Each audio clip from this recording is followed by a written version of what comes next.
live in a Bright House, you're connected to the premier provider of entertainment services, offering more than 250 channel choices, including 60 premium movie channels. But most importantly, you're connected to us. We are 300 of your family members, friends, and neighbors working every day to earn your business with exceptional customer service and state-of-the-art products. We invest in our employees so they can invest in you. To find out more about Bright House Networks, give us a call. Bright House Networks, never before has so much been so easy.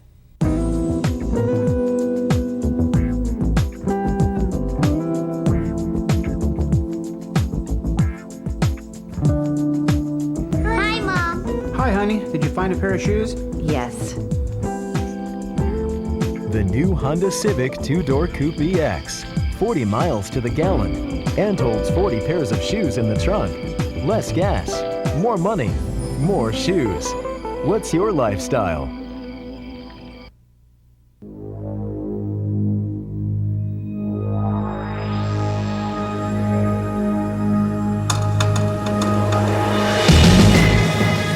Barber Honda. Volvo rents construction equipment.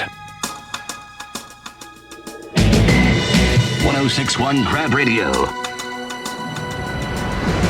98.5 The Fox. Present the Bright House Network's High School Football Game of the Week.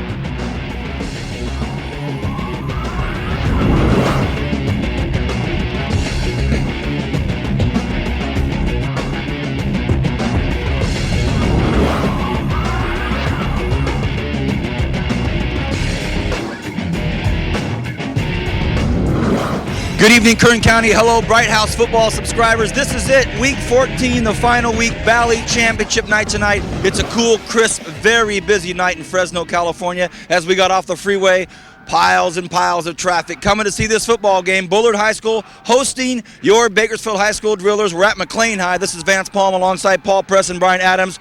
You're the driller.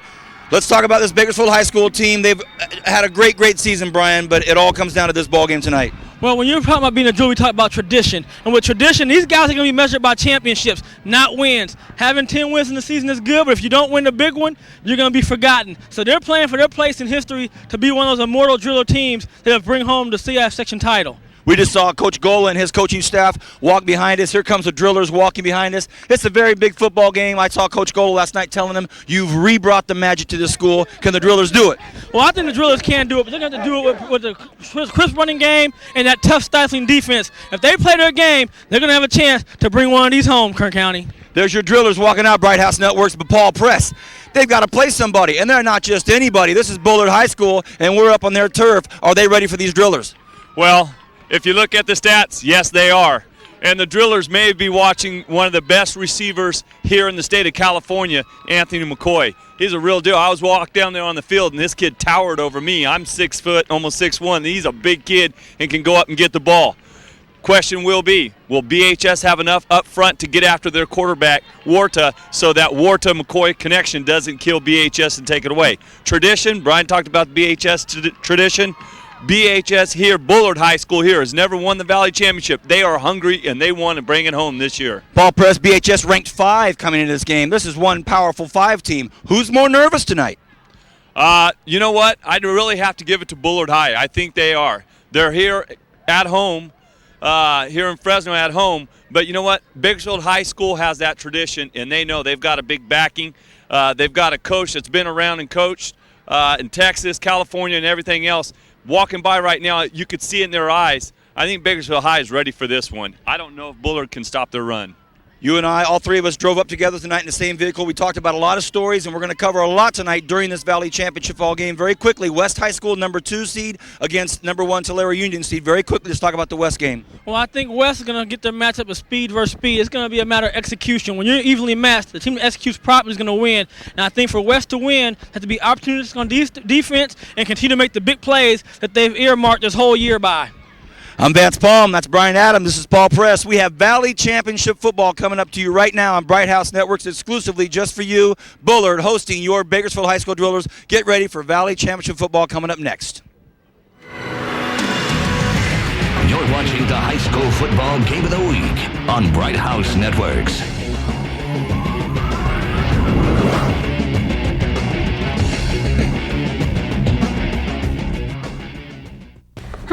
Are you gonna do that yard work today? I'm looking up all the places I need to go. Next Saturday, I'll go and get the stuff. Locally owned and operated, Volvo Rents has everything you need for that weekend home improvement project. Our friendly and knowledgeable staff will guide you through our vast assortment of tools, supplies, and rental equipment. From concrete or masonry mix, mixers or finishing tools, to lawn equipment and landscaping supplies and more. At Volvo Rents, we deliver more care in every rental. I got you everything you need at Volvo Rents. Here's some gloves. Bye. Hi, I'm Victoria, and I dump my dish for Bright House Networks. I'm from Los Angeles, and I would like to watch Los Angeles news channels. With the dish, I had Chicago news channels, and so I get my LA channels here, and also my local channels, which is perfect for me. The high-speed chases, I watch that. And it's wonderful. It's just a big difference. Dump the dish and get digital service from Bright House Networks for less than $29 a month.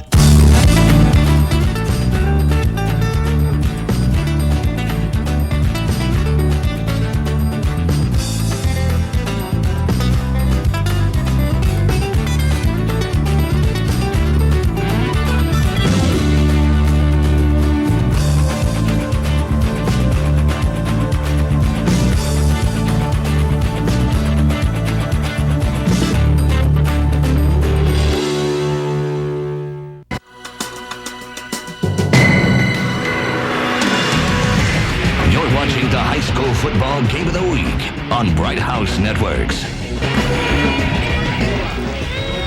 Well, once again, welcome back, Kern County. Hello, everybody. Vance Paul here with Paul Press up on the boom. We've got a boom tonight, Paul. We want to start off the program by thanking Quinn Construction Rental Company from Fresno, California, up here to get us up on this boom. Paul, you and I are about, I don't know, I'd say a good 75, 80 feet above the BHS crowd on the visiting side of the field, and a packed stand at that. What you're looking at right there, Kern County, is the tunnel of cheerleaders waiting for these drillers. They're not coming out from underneath the bleachers tonight, Paul, but they're coming out from the tent. Most importantly, they're coming out. Week 14, drillers still playing. Yeah, they're coming out, and watching them during warm-ups, they're coming out with one goal in mind, as we were talking about on the way up. There is no tomorrow for either team. You either wake up tomorrow morning champions, or you wake up going, well, we got to the show, we got to the dance, but had to dance with our sister, you know. I went to BHS practice last night alongside one of our colleagues, Corey Costello, and Corey and I were sitting there talking, waiting for practice to kind of fragment a little bit to get with Coach Gola. Once we did get with Coach Gola had some very simple comments and statements to me that I'll go over as we go through the game. I think the most important one was this. Hey, fellas, what you've done this season and bringing back what we wanted to have, and he calls it the swagger, you've already done that. But don't rest on that. Let's win this thing, and let's let everybody know we're back. A BHS driller that has been with us for many, many seasons here at Bright House Network Football is pacing the field. He's almost midfield now. That's Brian Adams. Brian, you're down there walking a familiar walk on that Valley Championship grass. Your feelings and thoughts tonight, Brian Adams. Well, Vance, this is what it's all about. I was just talking to some of the coaches. I mean, this is what BHS football is the goal. When you go to BHS, it's about winning championships. It's not about anything else. It's a tough thing to live up to, but these kids today look like they're ready. We've noticed since the Clovis game, their defense has been on a roll, but they're also getting a double attack on the rushing game with Terrell Young and Phillip Thomas. And I'm going to tell you, Bullard deferred the kick, but I don't know if you want to give this offense a chance to light the board up. But we'll see what happens. We see the drillers coming out now with the red, white, and blue stars and stripes and that driller flag. And also, there's a big B on the middle of this field because, of course, Bullard High School starting with the same letter.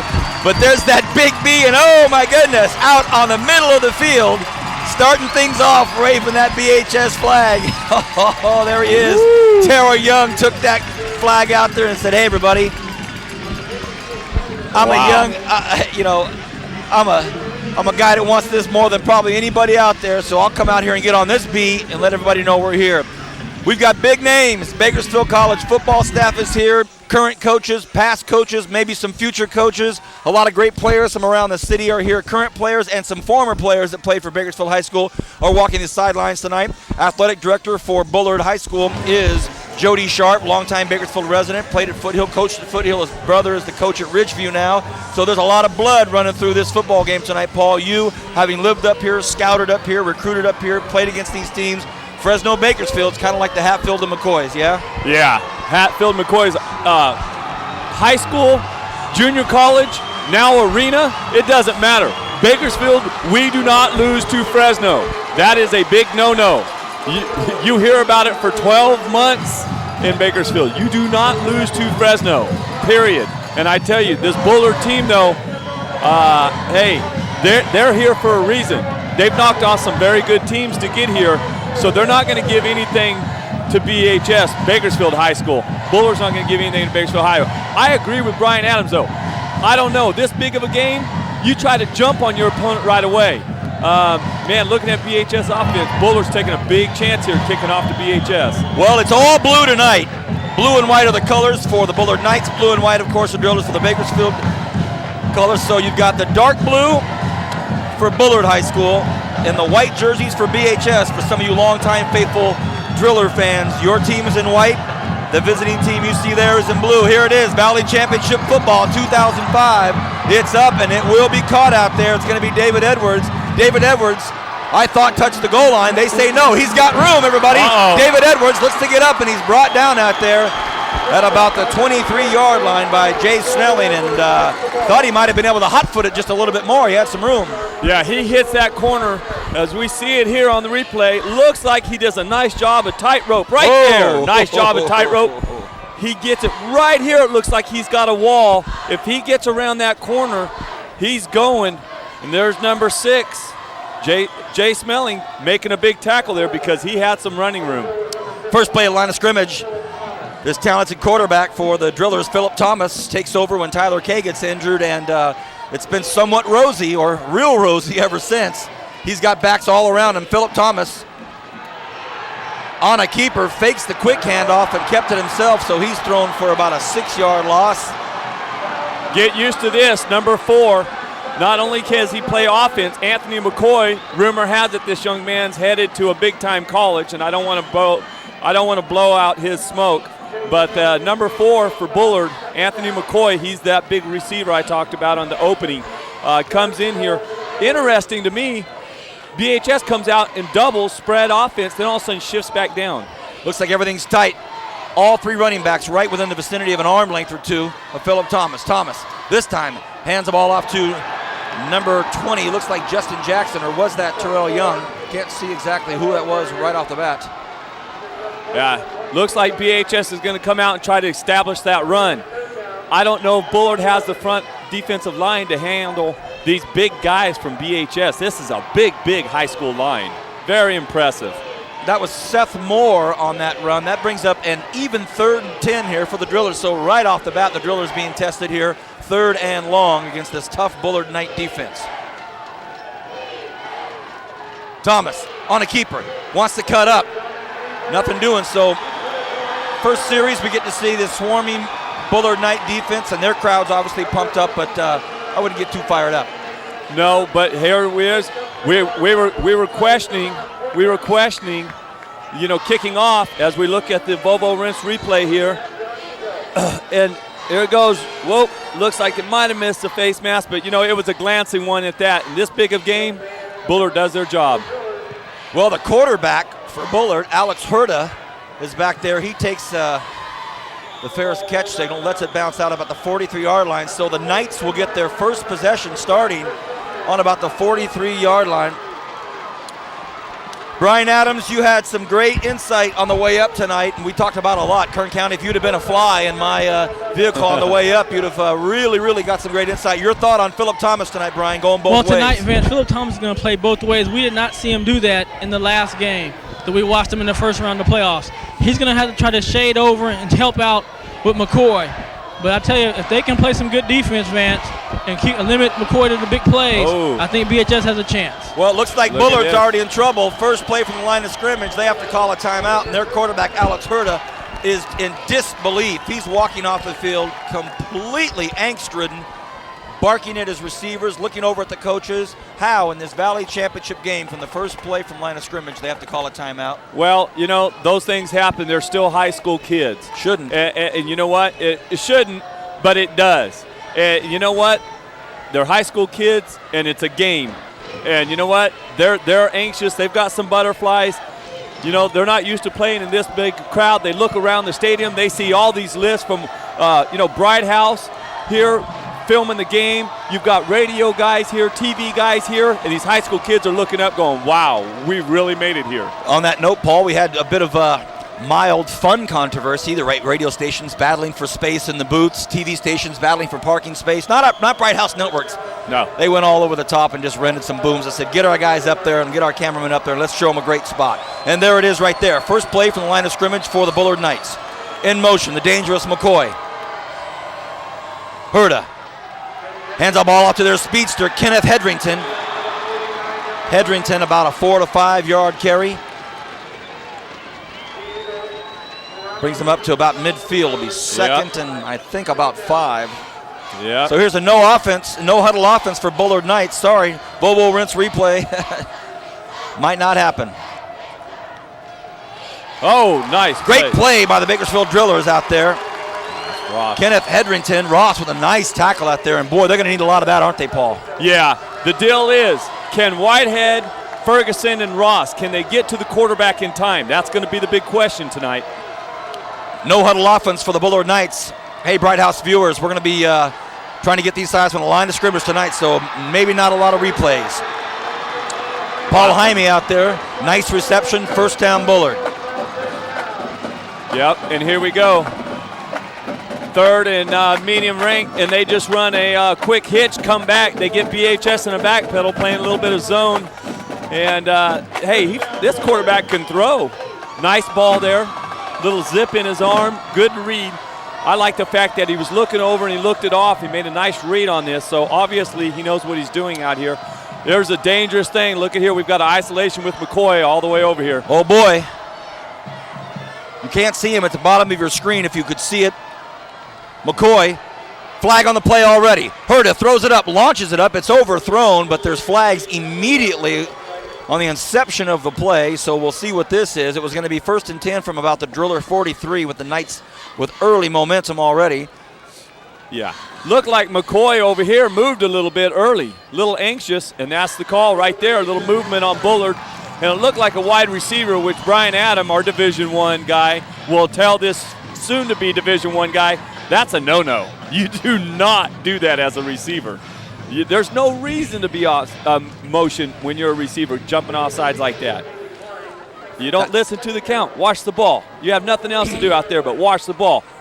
Run your route and catch the ball. It's that simple. Makes it 2nd and 10. Drillers decline the penalty, would rather have them lose the down. Fans still rolling in here in a steady stream. This BHS side getting packed up awfully quickly. Nice showing, Bakersfield. 2nd and 10. Herda, shotgun. Has weapons all over the field. In motion, Contrastano. Bad snap, look out, in trouble. Herda brought down to the 39-yard line. Big play by, who else? Lamont Whitehead. Yep, and they're going to bring them. They're going to bring Whitehead off the corner. They're going to bring Ferguson off the other corner. Bad snap, goes right through the quarterback's hands there. And Whitehead did not give him a chance to pick it up and try to make a play. That's big right there. It's 3rd and forever, as we say. Now, don't give up the big play. You're looking at good field position. We're going to go back and forth. Players are starting to fill each other out. Coaches are starting to fill each other out, and we'll see what happens. 3rd and 35. 3rd and 35. In motion again. Contrastano. Herda. Handoff up the middle. Nothing doing. Drillers stop him at the 43-yard line. They will punt. Excellent job by the Drillers. Got a couple lucky breaks, and they'll be back on the receiving end of a punt. Hey, everybody. 37 Bakersfield High School cheerleaders. 37 Bakersfield High School cheerleaders. That is also a great showing. Brian Adams, what about this defense? Drillers muscle up here in the first series. What do you say, Brian? Vance, that's what you want defensively. And they were in a situation right there. They were in Lamont Whitehead zone. They tried to drop back and pass. Took the conservative route with the draw play. They'll try to play a little defense. Philip Thomas, their talented quarterback and DB, is also their return man. Obviously, he's going to have some tired legs tonight. Thomas wants to return it. Will he? He decides to make the catch. He's talented enough. Thomas tries to make a cut. Wow, look at this. Kern County, he gets 1 good block, 2 good blocks. We've seen this before. Can he stretch it out? Oh, baby, come on, Phillip. Hey, touchdown, Drillers. No, they're going to mark him out of bounds. Oh, at the 1. Oh, wow. Wow. Brian Adams was hustling down the field in perfect timing, Brian, as we're watching it on replay. What about this special kid, Thomas? Hey, Vance, the one thing about him, he's going to foot it. Look at the confidence of the kid. He doesn't panic, makes a couple guys miss, and he's just going to roll out and just make these players not be on the field with them. But we talked about him in the first game of the year. He's a true Division I player with his size and speed and his versatility, and he just goes on the sideline. They call him on the 1 yard line.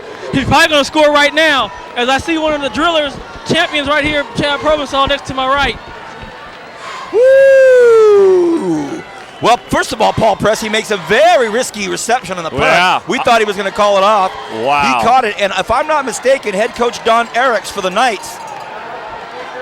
Let's look at this play first. I don't think he got in, but head coach for the Knights, Don Eriks, was talking to one of the referees and said, hey, he made a little miniature fair catch sign, but hey. Yeah, he's doing his job as a coach. He's going to ask for it, but he's not going to get it. What happened was, when he caught that, he had to go over his shoulder. He caught that over his shoulder. He was facing the other way when he caught it. He spins around, makes a couple guys miss it. Here we go. Here comes the Drillers. Phyllis Thomas gets in. Touchdown, Drillers! This BHS crowd is absolutely pumped up. Their first series, the Drillers didn't do much. They get a long punt return for 73 yards. Then they punch it in. It's 6-0 Drillers. Woo! Yep, and that's a good, I mean, BHS is so explosive. They're a lot like the other Bakersfield school playing in Division II. That's West High, BHS. They are so explosive. PAT attempt by Derek Thompson. It's up and it's good. Let's go down to the field. Brian Adams, excitement everywhere. Give us your angle. Well, Vance, that's what you wanted, a big play on the special teams, and it was by Philip Thomas. But I'm down here with two special guys right here next to me on my left and right. I got Rashawn Vercher and Josh Shirley. These guys have been here 5 years ago or 4? 4 years ago, and they were doing the same thing, going for a championship, actually going for an undefeated season and putting their names in the mortality. Josh, what do you think so far about this Driller team? Man, they came out heated. Man, they're doing what they set out to do, and I'm pretty proud right now. Just returned a punt, big play, punched it in. We got to keep up the tempo.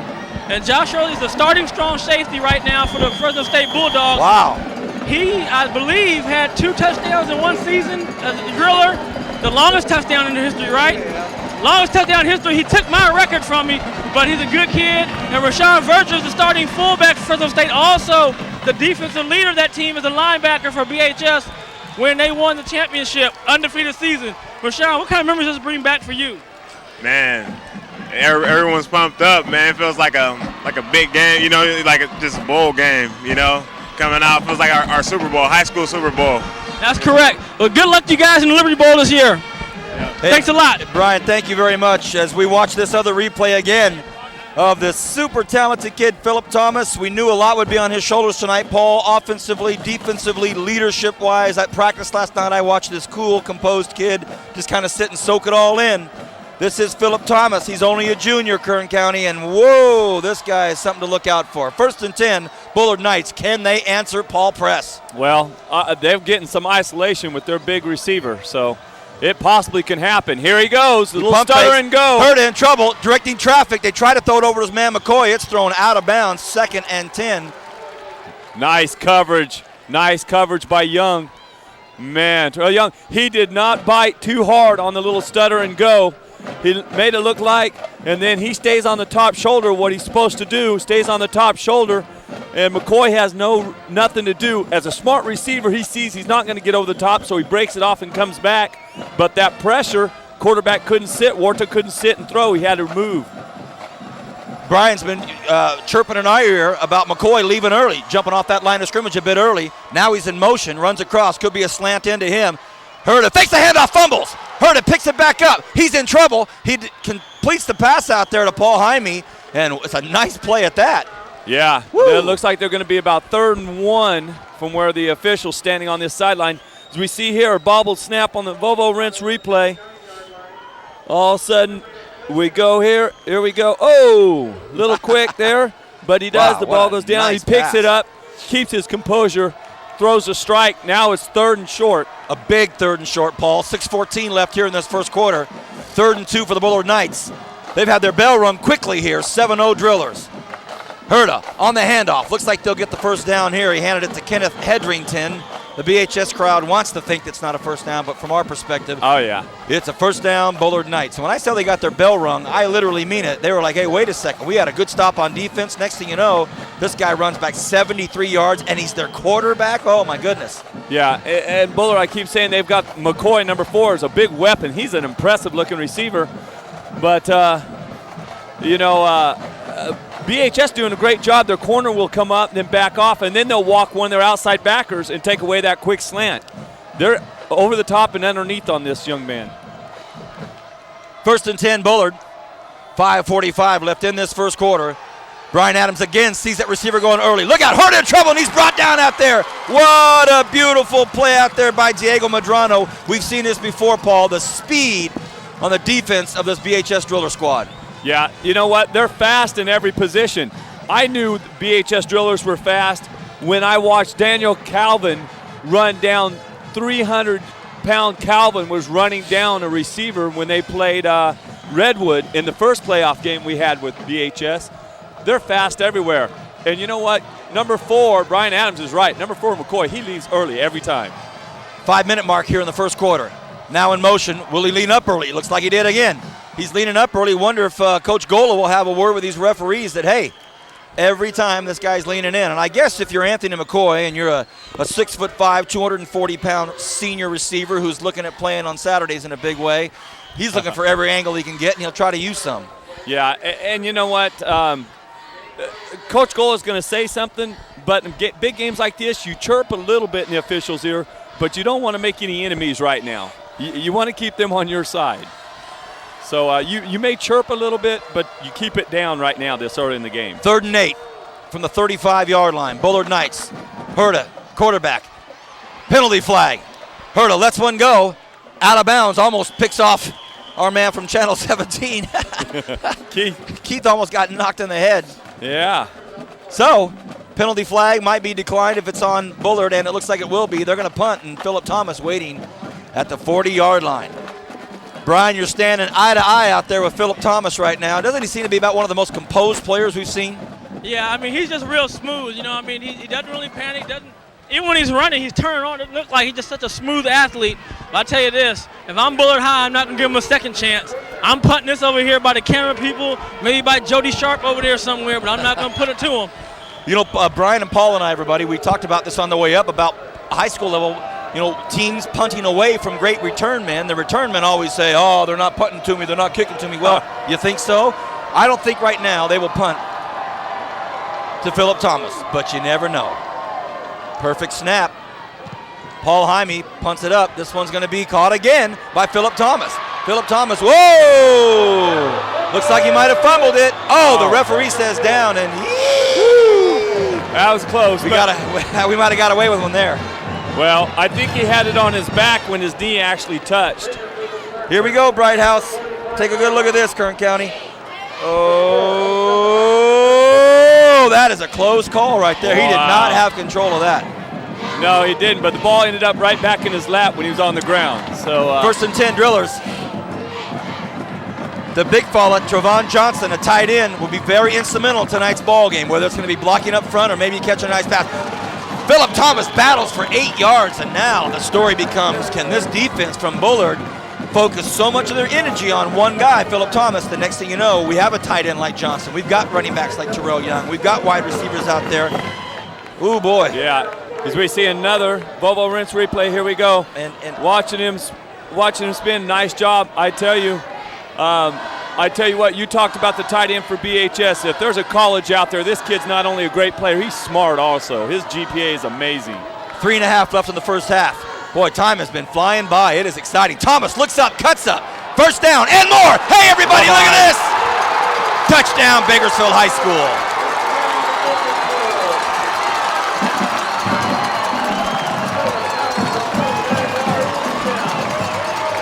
Well, Paul, what do you think about this kid? He's good. He's very, very good.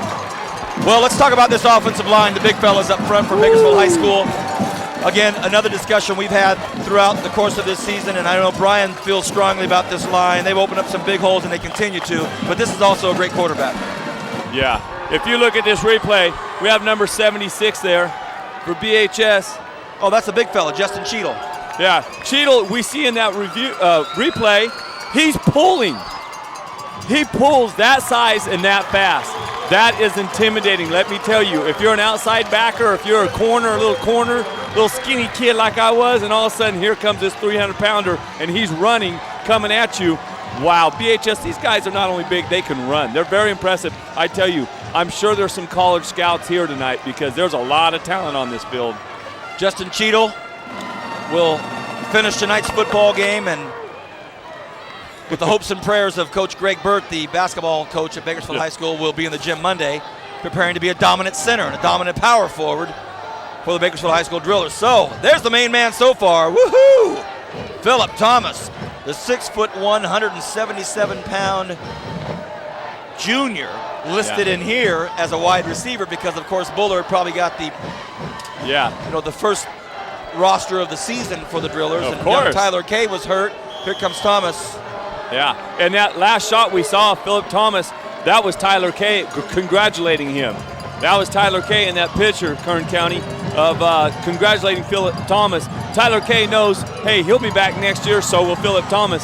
Hey, we may be the same place next year, but it'll probably be at Bakersfield High School because I'm sure they're going to get moved up in the seating next year.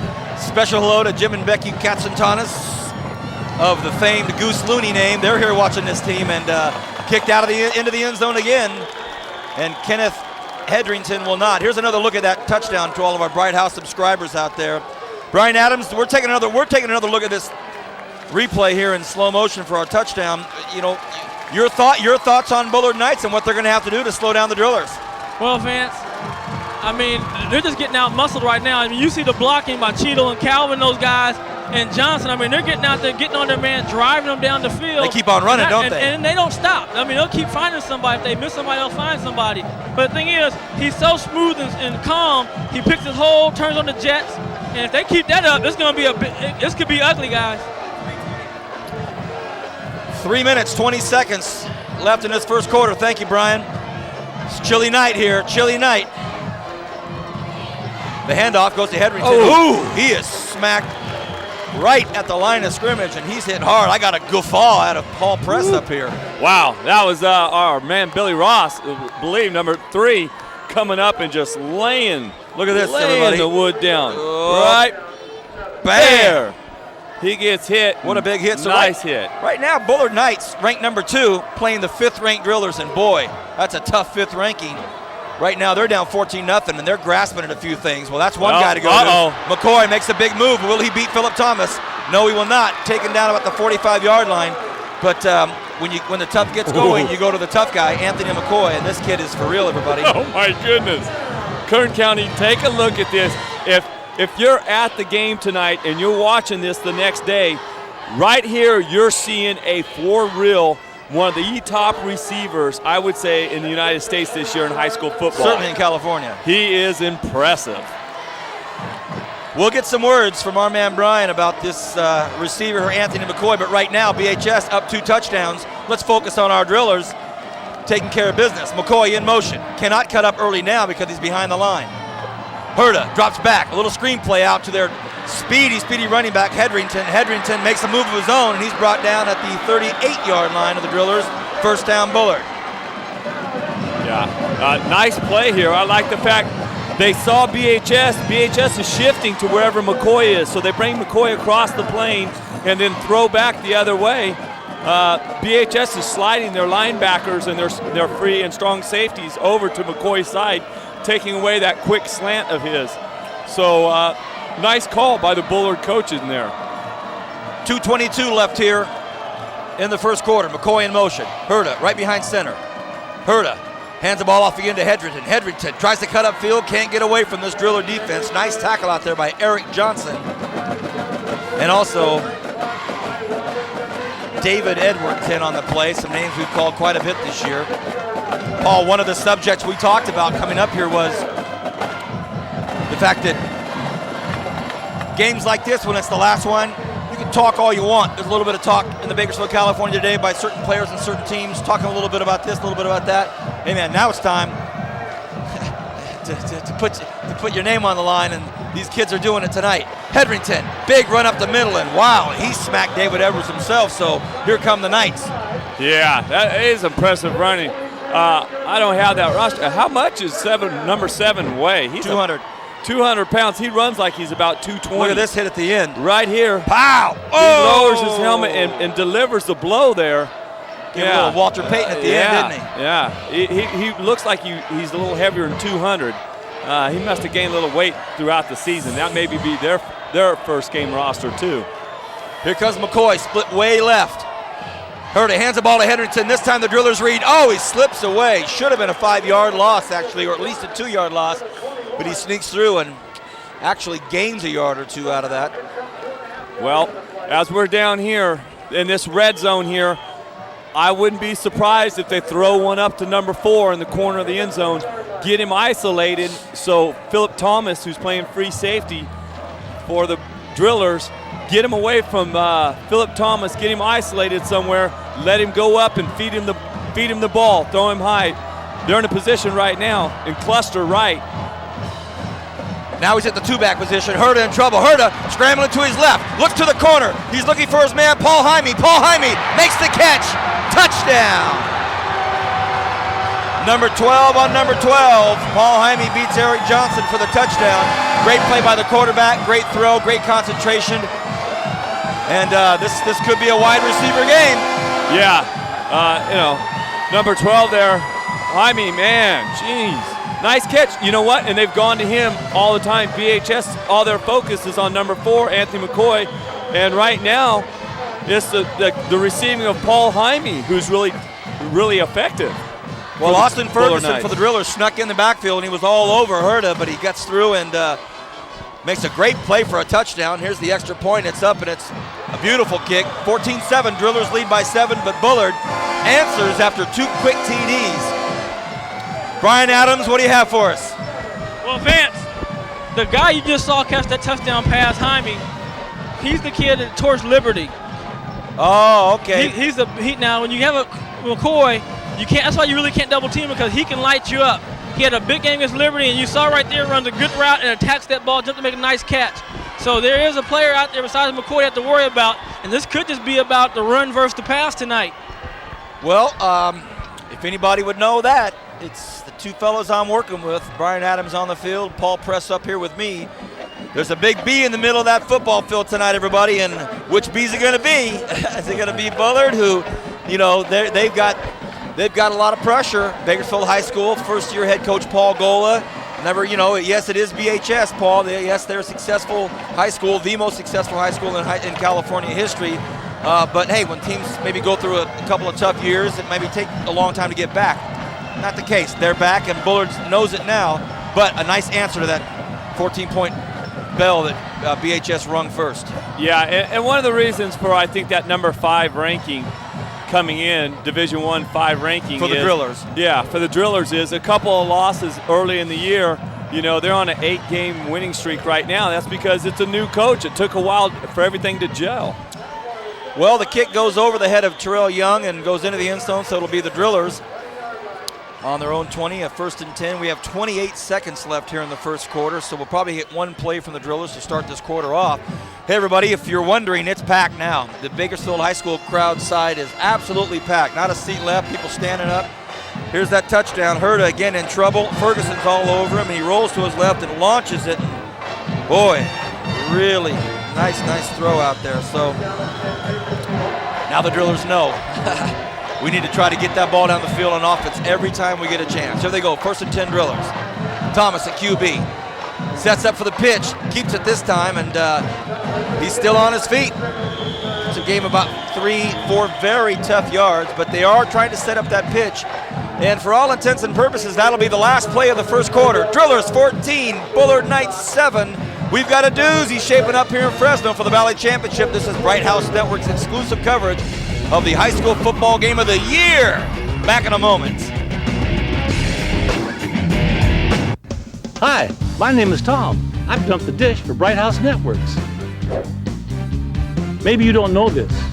If you have satellite service, you had to buy your receiver. I bought mine and it broke. And you know what happened? It took me 30 days to get a new one. I had online before. Slow. Roadrunner is fast, it's efficient, it's fun to use. You'll love it. Dump the dish and get digital service from Bright House Networks for less than $29 a month. Honey, are you gonna do that yard work today? I'm looking up all the places I need to go. Next Saturday, I'll go and get the stuff. Locally owned and operated Volvo Rents has everything you need for that weekend home improvement project. Our friendly and knowledgeable staff will guide you through our vast assortment of tools, supplies, and rental equipment. From concrete or masonry mix, mixers or finishing tools, to lawn equipment and landscaping supplies and more. At Volvo Rents, we deliver more care in every rental. I got you everything you need at Volvo Rents. Here's some gloves. Bye.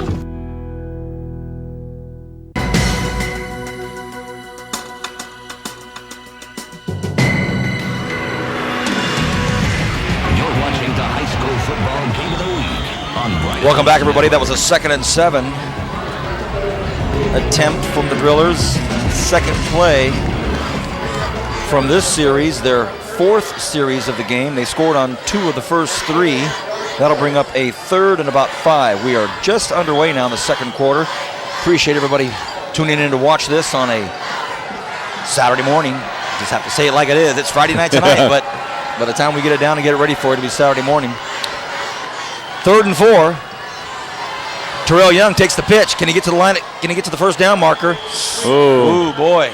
I don't know if he was hunting it. I don't know if he could see it or hunt it down, but he didn't get there. Looks like it's going to be 4th and about a half a yard or a Coach yard. Paul Gola probably has a lot of faith and confidence in that offense of his, but yikes, the 28-yard line. 4th and very short. Gola sends in the punt team. Smart move. Yeah, you're up by 7. Hey, you never know. One bad snap, Philip Thomas probably wouldn't happen, but if he slips or something, doesn't get the first down, you don't do that to your defense here. Not in a championship game. Will you be looking at a tie ball game? Low snap. Oh, goodness. Almost gets punted, and a very loud, gasping "oh" from the BHS crowd. And after all that damp, cool air just kind of beat it down. The punt lands at about the 44-yard line. It's a fair catch punt, so 1st and 10 at the 44-yard line for the Bullard Knights. Maybe really not the most explosive series there for the Drillers, and now it's going to be midfield for the Knights. Yeah, this thick, cold air kind of beat that punt down, but I'll have to tell you, that punt was all the way up by our heads. It was nice and high. There was no chance for a return. Right. Great point. And the punter there does a nice job keeping his composure and follows through, makes a nice drop. That's Will Mahan. Very good punter. 1st and 10, Bullard Knights. Herda in the shotgun. Rolls to his right. He's got McCoy across the middle, but he's in trouble, everybody. Look at this. Whoa, ho, ho, the big fella. Daniel Calvin with a big rush down there. Brian, we're not going to come down to you yet for your guests. It's not yet for your guests, Brian, but you know all about this Calvin kid. Wow. Calvin, watch this right here. Oh, you saw it right there, Kern County. Cat-like quickness out of the big man, 300 pounds. But I tell you what, I'm sitting here trying to count on my hands how many Saturday afternoon players are on this field, and there's a lot of them. Sure. 2nd and 21. Just underway in the 2nd quarter. Both crowds on their feet, Paul, in the 2nd quarter. Both crowds on their feet. This is a great football game. Herda in the shotgun. Hands off to Hedrington. Dangerous kid. Look out, everybody. Yee!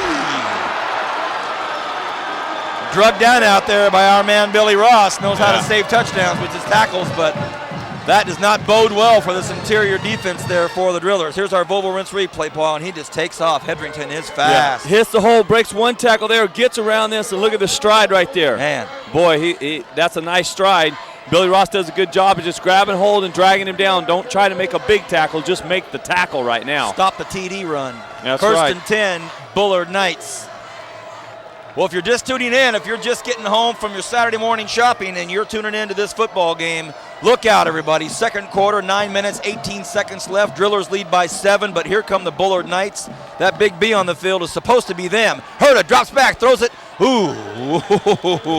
Down the sideline for Anthony McCoy. No chance of him catching it, but Philip Thomas wanted to lay one on him. Yeah. Say, I know how to take those guys out of the game.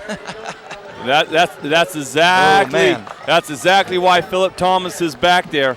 Because if they throw that ball flat like they did right there, Philip Thomas is fast enough. He'll undercut that, what I always call an undercut it. That's interception. You're going the other way.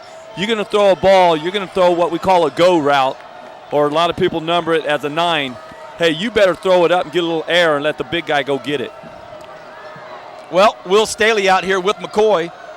The left part of your screen if they come into action here. Herta from the shotgun on 2nd and 10. Herta throws it out to the corner, and it is, oh my goodness gracious, had a man open. Will Staley was that man, and not bad defense, but I thought he got a little bit of a window of opportunity down there. Brian, did you see what happened on that specific play right in front of you? Yes, Vance, he had a little wheel route. He came out, and the ball was still a little bit behind him. He tried to keep running instead of stopping and adjusting to the ball. Without the Drillers dodged the break right there. That was a chance for a big play. You're right. My eyes don't deceive me. Then Billy Ross got away with one there. 3rd and 10. 9 minutes and 3 seconds left in this half. What a football game. This kind of game just flies by because there's so much intensity, so much action in this football game. 3rd and 10, Herta in the shotgun.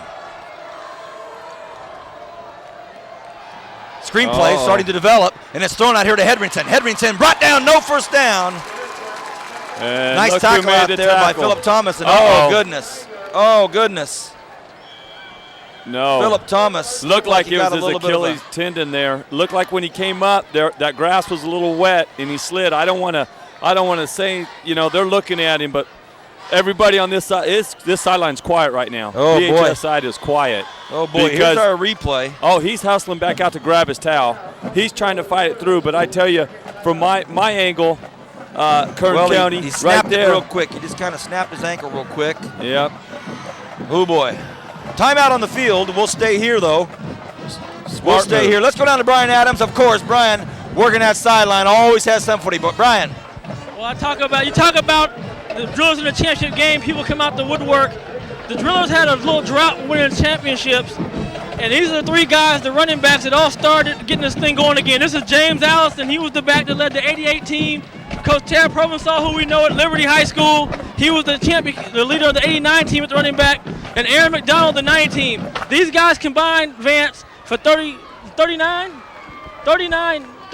wins, I believe. These guys combined for at the running back, and they kind of got that tradition going back. James, you out here, what kind of memories did it bring back for you? I guess it brings back a lot of memories, playing out here as an athlete, getting out on the field, knowing that you can get down and maybe score a touchdown like number 15 is doing.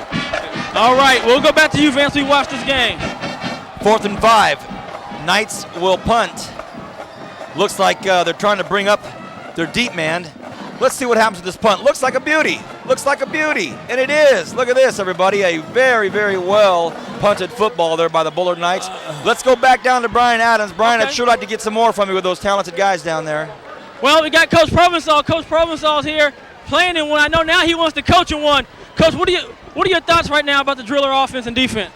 Well, obviously Thomas has been taking it to Bullard. I hope they keep taking it to him because obviously we'd like to see a Bakersfield team win. It's funny, you mentioned all 3 of us are running backs. You look at us now, you probably think this is a starting O-line or something. We put on a few pounds, but we used to be able to get after it a little bit. I'll be your tight end. Here you go with Aaron McDonald. He was the baby of the group when he brought that title home. Aaron, what are your thoughts about tonight? It's exciting, like James said, bringing a lot of memories. Watching the youngsters still keep the big games going for BHS. All right, you heard it here, Vance. As we see now, we got a substitution in the quarterbacks, and I believe it'll be Terrell Young time now. Back to you guys. Ooh, as Brian's interviewing our former BHS legends or current legends, former players, we have a big story breaking for us, Paul. Yeah, everybody's eyes are not really on the field right now. BHS sideline, I'm looking down. Everybody's looking down at the trainer's table right now. They're retaping Philip Thomas's right ankle. They're taping him up, which is a good sign. Instead of icing him down, they're taping him up. So we'll see. But I think Brian Adams is right. We're going to see simple handoff right now. Well, Pete Mitchell hands the ball off to Terrell Young. Terrell Young makes a big move. Hey, baby, this is how you get rid of the worst. Terrell Young on a 95-yard jump. Hey, Kern County. 95, baby, 95. Touchdown time. Woo-hoo-hoo. Oh, I'm sorry. That was exciting. That right there, Kern County, is the greatest handoff Peter Mitchell ever made. Hey, guys, what time was it? Terrell Young time, right? Wow, he busted through that hole so quick. I'm sure we're going to see it. Oh, my Man, goodness. I hope our cameras caught that replay because he was fast. Holy smokes. Quarterback on that play. Pete Mitchell comes in for the injured Philip Thomas. The pressure, the intense vibes of a Valley Championship game. Get the snap. Let's hand it to our guy and let him bust 95 yards. Drillers 20 points. Knights 7. 95 yards. The kick is up and it's a flag, and we'll see all about that. Oh, goodness gracious. Brian, your field level, you said, I think it's Terrell Young time. Brian Adams. Well, Vance, that's what it was about. I mean, you knew it had to come to him, but you got to remember, he's had some huge games lately, and he's going on now, Vance, and he just took that in and went 95. I mean, that's why they're explosive on the offensive end running the ball. Back to you guys. Head coach Don Eriks for the Bullard Knights, probably scratching his head thinking, gosh, I get him on the 4-yard line. Here's our Bobo Rinse replay, Paul. That is some big-time speed right there. Golly. Yeah. See Look you at later. this. They don't close any ground. He takes off like it. I didn't know it was track season. Man, he is fast. He covered that ground It's really, track really season. fast. It's the Greyhound Man. Hey, that it was all quiet over here. Everybody's looking at Philip Thomas getting taped, and then all of a sudden they go, okay, we'll look, and everybody knew who was going to get the ball. Brian Adams said it, I said it, everybody here said it, But, hey, that line pops a hole, and it was only open for a half second, and that's all it takes. Well, 21-7 the score. Bullard seemed to be kind of shifting that momentum. They had the Drillers backed up in their own 4-yard line area. Their star quarterback for the Drillers, Philip Thomas, down with an injury, being taped up. Young Pete Mitchell heads in there. Does a fine job. Oh. And Terrell Young does the rest. Hey, everybody, look out. Here comes Hedrington to the 27-yard line, and he's the kind of runner that if he breaks one or two, you think he's gone too. So 8:06 left in this first half. Drillers lead by 14, and it's just been a doozy so far. What a football game. Well, Brian, what do you have for us? Well, Vance, I see Philip come back on the field. He's a little ginger on his legs, so he's going to try to test it out, looks like. But I'm going to go do some investigative reporting a little bit and find out what's going on.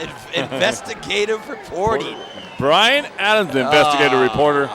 Wow. Hey, he is walking around gingerly. I'm really keeping an eye on him up here, Brian. And, they've got him back there playing free safety, which is a good chance he'll get a chance to run right now and see it. Or they're going to go right at him. Hedrington with a handoff.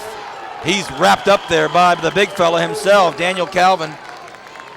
Just takes him and wraps him up, and we've got an injured Knight out there hobbling around. That's Jason Cox, and Jason Cox is the center for this football team. And when a center goes down, it's not just any lineman, it's the man that has the transaction with the quarterback on every single play. So that's also a bit sketchy. So we have an official timeout now.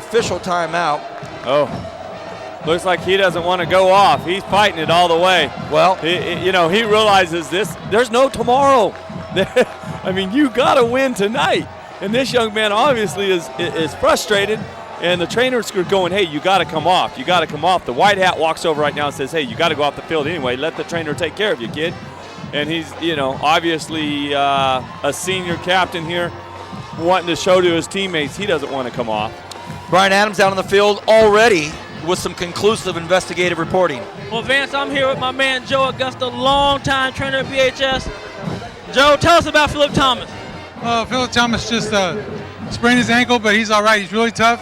Halftime, we're going to retape it. I just put tape over it, but at halftime, I'm going to take it off, massage it, retape it, and he's gone. And when Joe has you ready to play. That's no ordinary Joe. 2nd and 7. Herta. Play action. Runs to his left very well. He's already thrown a touchdown to his left. He launches this out to the same guy, Paul Jaime, and oh no! Oh boy, looked like pretty good D out there from Eric Johnson. This referee says no, and this BHS crowd is all over him. You don't.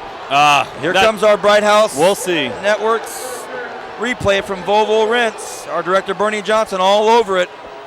Here's the launch. Oh boy. No. His left hand was in front of him.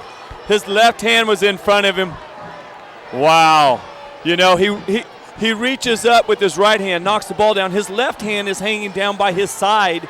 There's no, they look like they picked up. Well, we'll take another look at it at the right time, because I'll tell you what, if I found out anything from doing these Bright House Network TV games, they say, Vance, we love it how you show us 2 or 3 different shots so we know how to make our call. 1st and 10 for the Knights on their own 46-yard line. Herta from the shotgun. Hands the ball off to number 2. That's Philip Brandt. No, sorry. That's also Philip Thomas. It's their Philip Thomas. Flag on the play. An injured driller on the play. That's David Edwards on the letter B. Hey, Kern County, they also have a Philip Thomas. That's who the ball carrier was. So looks like this one's coming back, fortunately, for Bakersfield. Yeah. No injury on David Edwards. He dismissed the tackle and was upset with himself. So excuse me, Paul. Brian, was it holding? Okay. Thank you, public address announcer. Yeah. He answered my question. I think that's why number 6 was so upset. He had a chance to make a tackle there, and they just held him. They just basically tackled him. And, he's upset going, hey, I could have had a tackle for a loss. And, Jiminy Christmas. No wonder he was upset, because I had a chance to, he had a chance to make a tackle. Any kid would be upset. He had a chance to make a tackle for a loss in Valley Championship game, and you tackle him down as a holding. Herta in trouble. Herta goes down for a huge loss. A 22-yard loss. Woo! Wow. There's number 49. Wow. There he is, number 49, Diago Medrano. He didn't make the tackle, but he was right there. As we see the replay here, he makes him shift the other way, comes in, and then all of a sudden, Antoine Robertson comes in and cleans it up. And there it is, big loss. It's 2nd and 35? Wow, 2nd and 35. 2nd and 114 yards. 2nd and 35, 6 minutes left here in this first half. Bullard Knights deep in their own territory. It doesn't look like they're that deep, but when they started at the 46-yard line, Herta goes up top. He's got his man. Wow, what about the offensive interference? I guess not. It was 2nd and 35, and they got 31 of it back right there, Paul. Yeah, here it is. We'll see it. He sets his feet, throws it up there. Right about here, Bakersfield, you can't see it, but it got a little push off there. But, if there's no flag, there's no penalty. You got it. That's the way it goes. And you got to give a player like that a few calls. Yeah, and a big-time receiver is going to do that. He knows he's going to be playing Division I Saturday next. Kern County, you're watching a guy that you're going to be seeing on TV next year. They're watching him right now on TV. Pretty cool, huh? Yeah. 3rd and 4. Big 3rd down for both teams. Can the momentum remain for the Knights? They go to their big guy. That'll be a first down. Too much respect right there. Too much respect.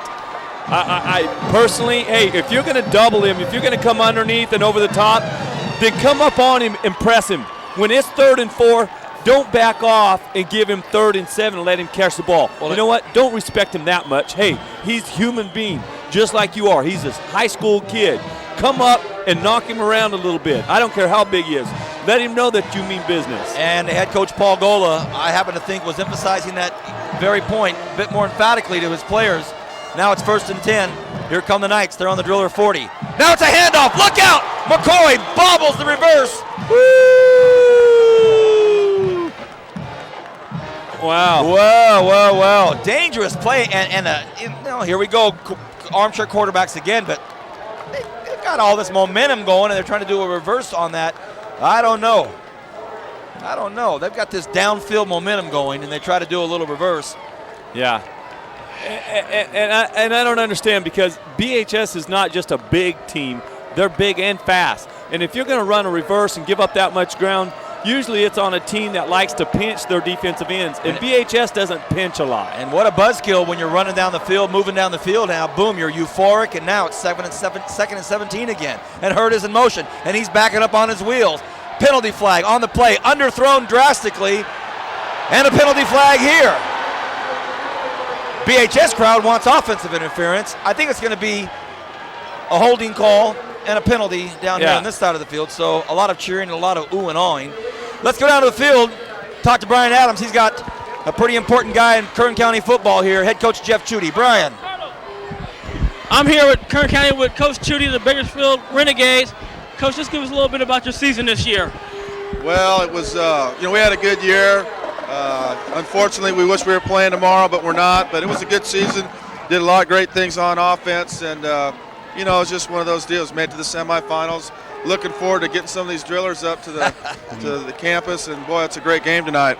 Yeah, it is. And one of the things the advance want to talk about is the connection, this little rally between Fresno and Bakersfield. Tell us a little bit about your experience with it.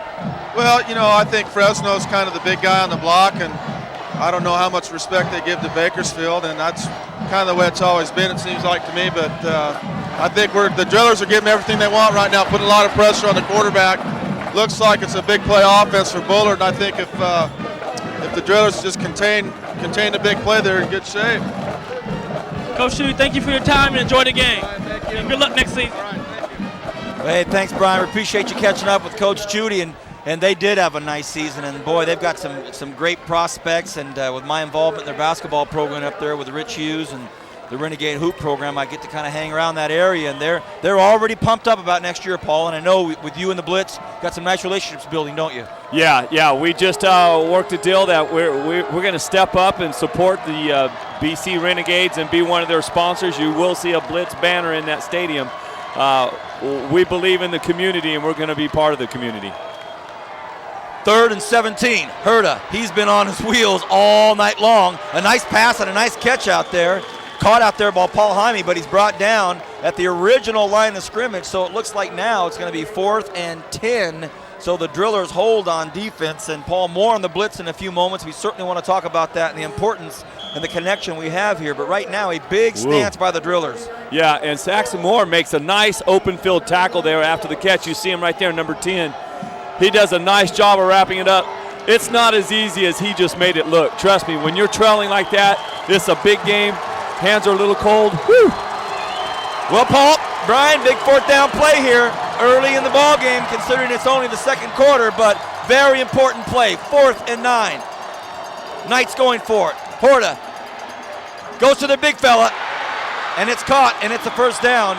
Very well executed play by quarterback Herta and receiver McCoy. That's a nice big 1st down for the Knights.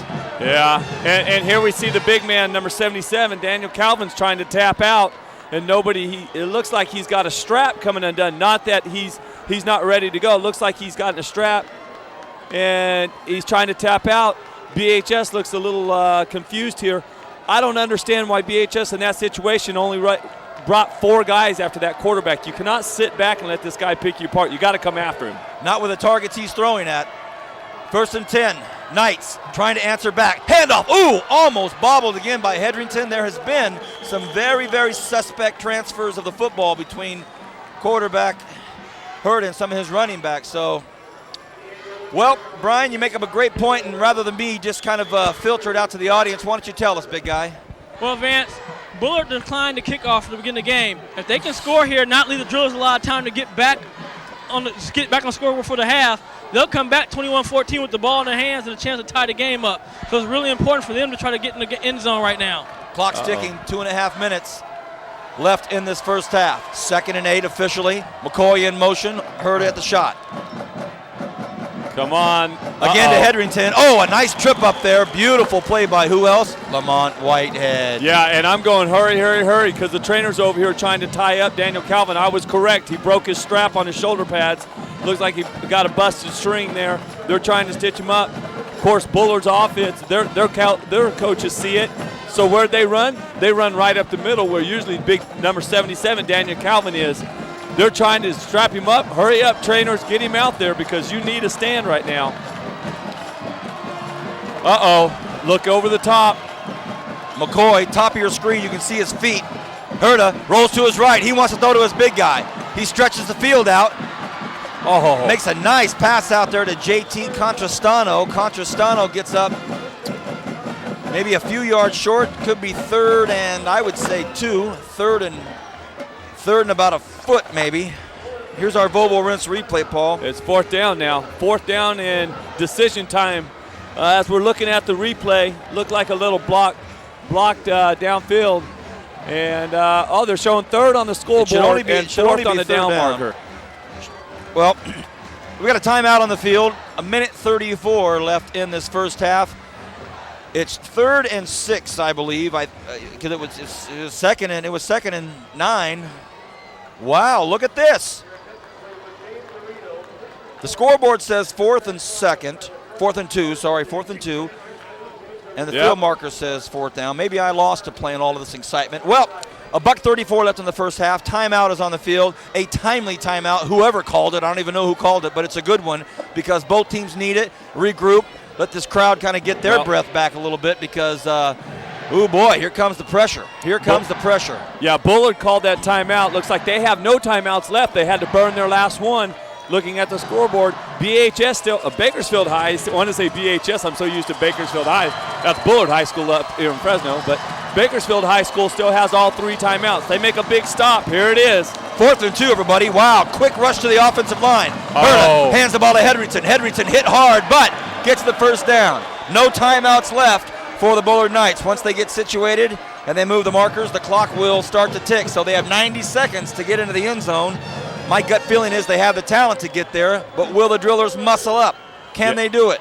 Yeah, and Bullard got lucky. They didn't get a flag on that. It looked like they got a little head start on that snap. But, hey, I'm up here with a great view.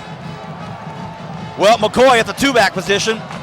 The flanker, he's out blocking. Here comes Hedrington. He's got the room. He does not get in, and he's ran out of bounds hard. Look out, Carlos.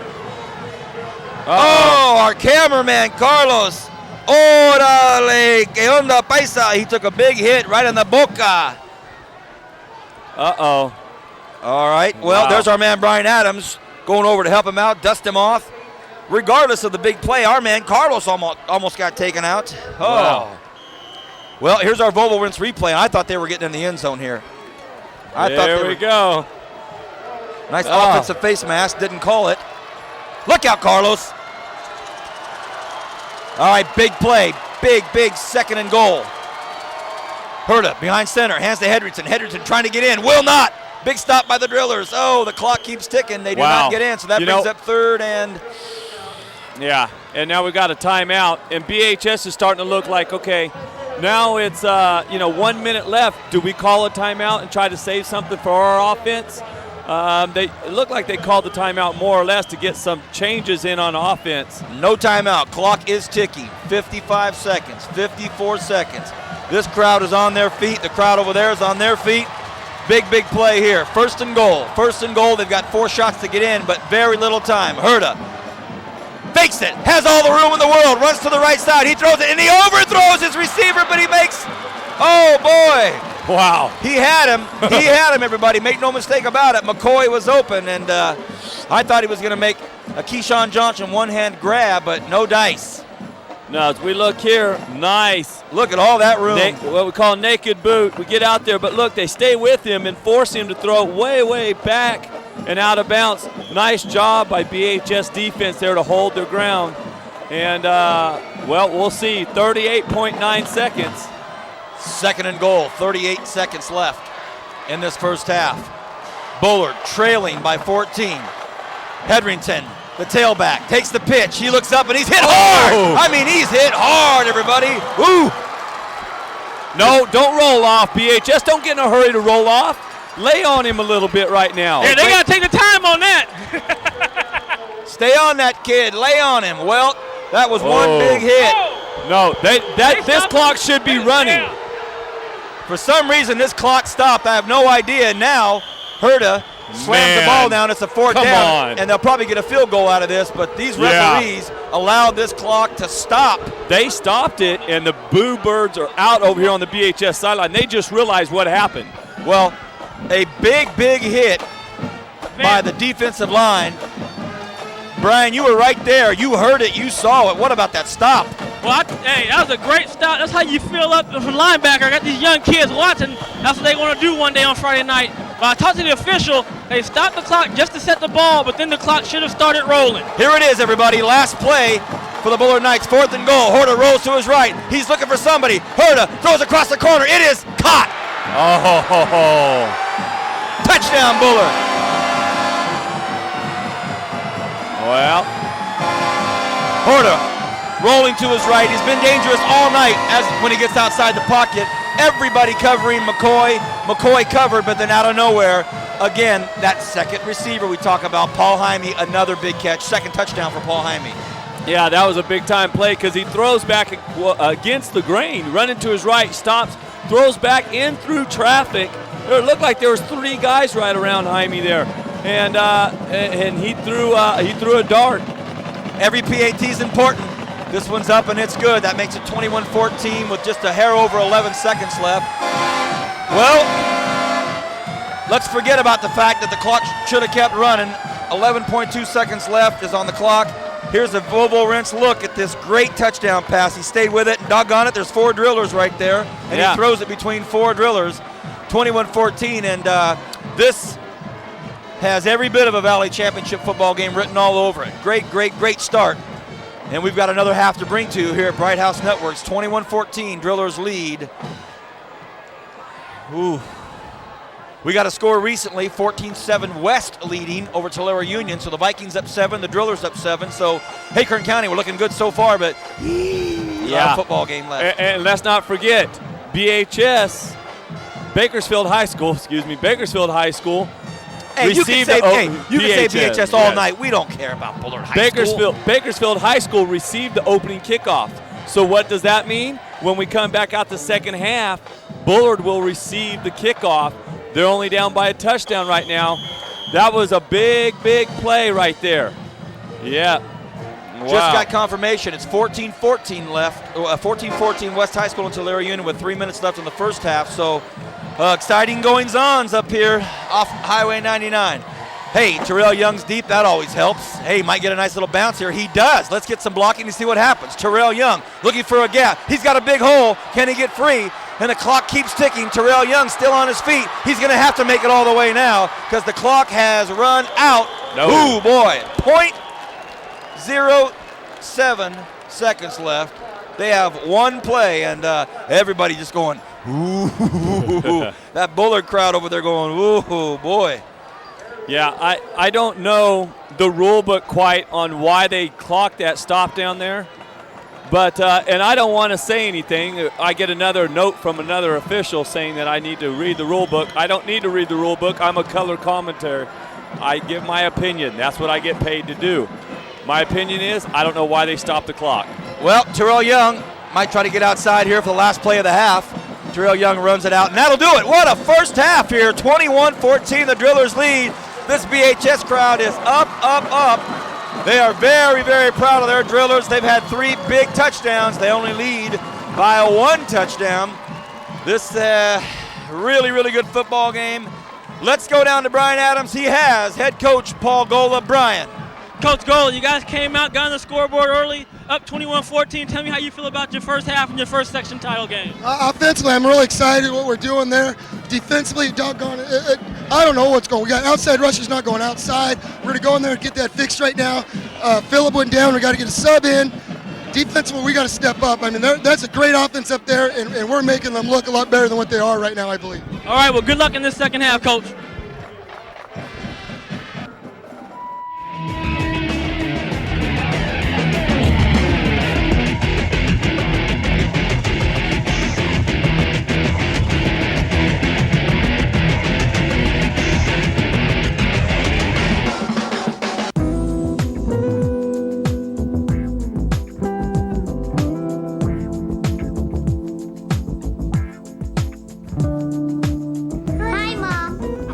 Did you find a pair of shoes? Yes.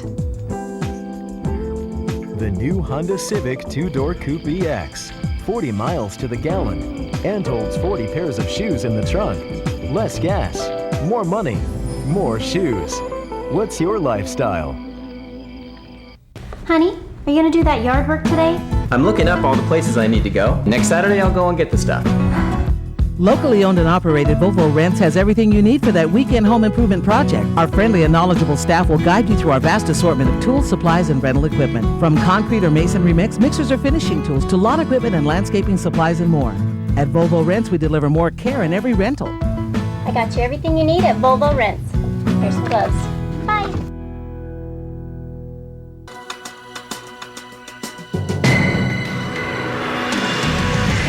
You're watching the high school football game of the week on Bright House Networks.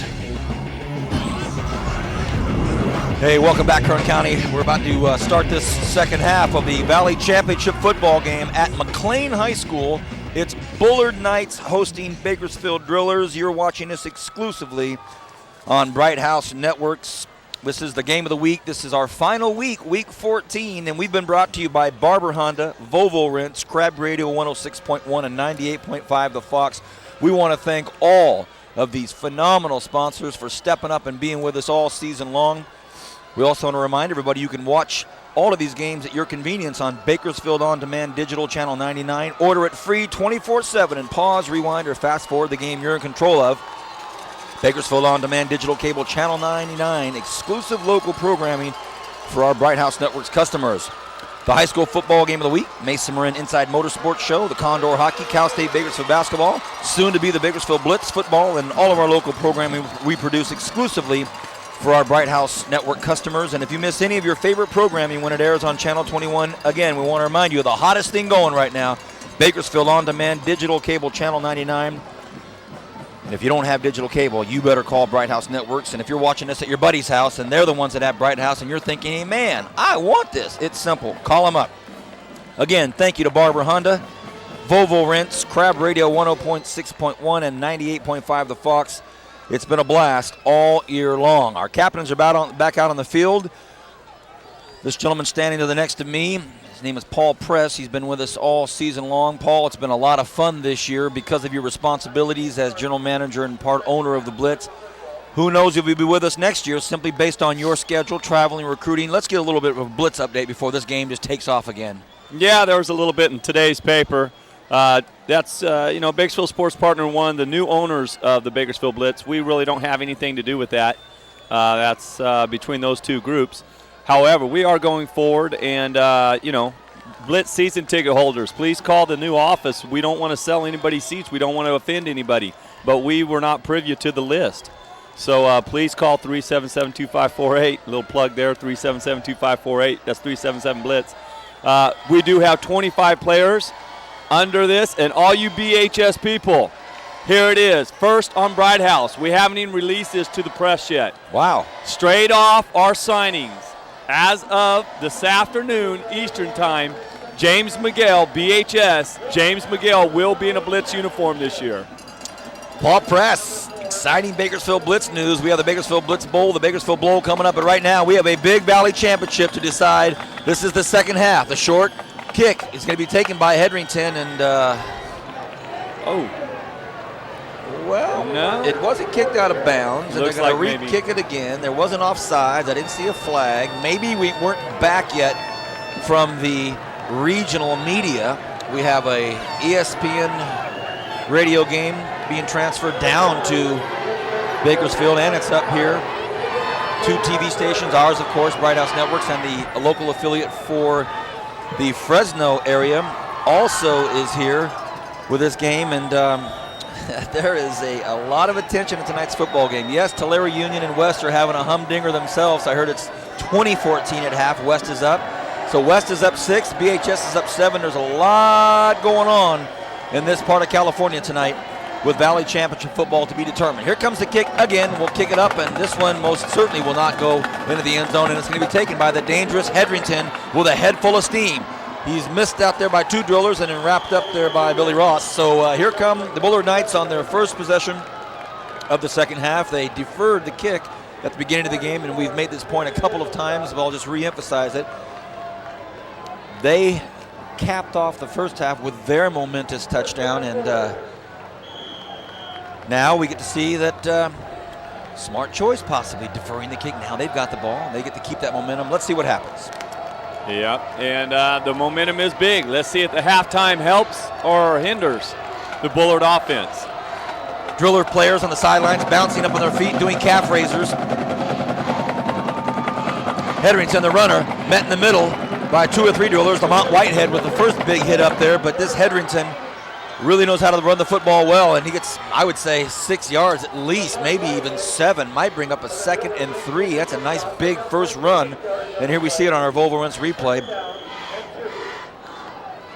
Right there, as we see, as after contact, yards, as we call them, yaks, yards after contact, we're probably about 3 right there on that play, Vance. 3 receivers split to the right side. You can see them all there on your screen. Herta decides to say no dice. We're going right at the middle with Hetherington again. Hetherington still on his feet. Ooh, bites in front. It's a fumble. Picked up by the Drillers. What a big, big, big play. Antoine Robinson jumps on it.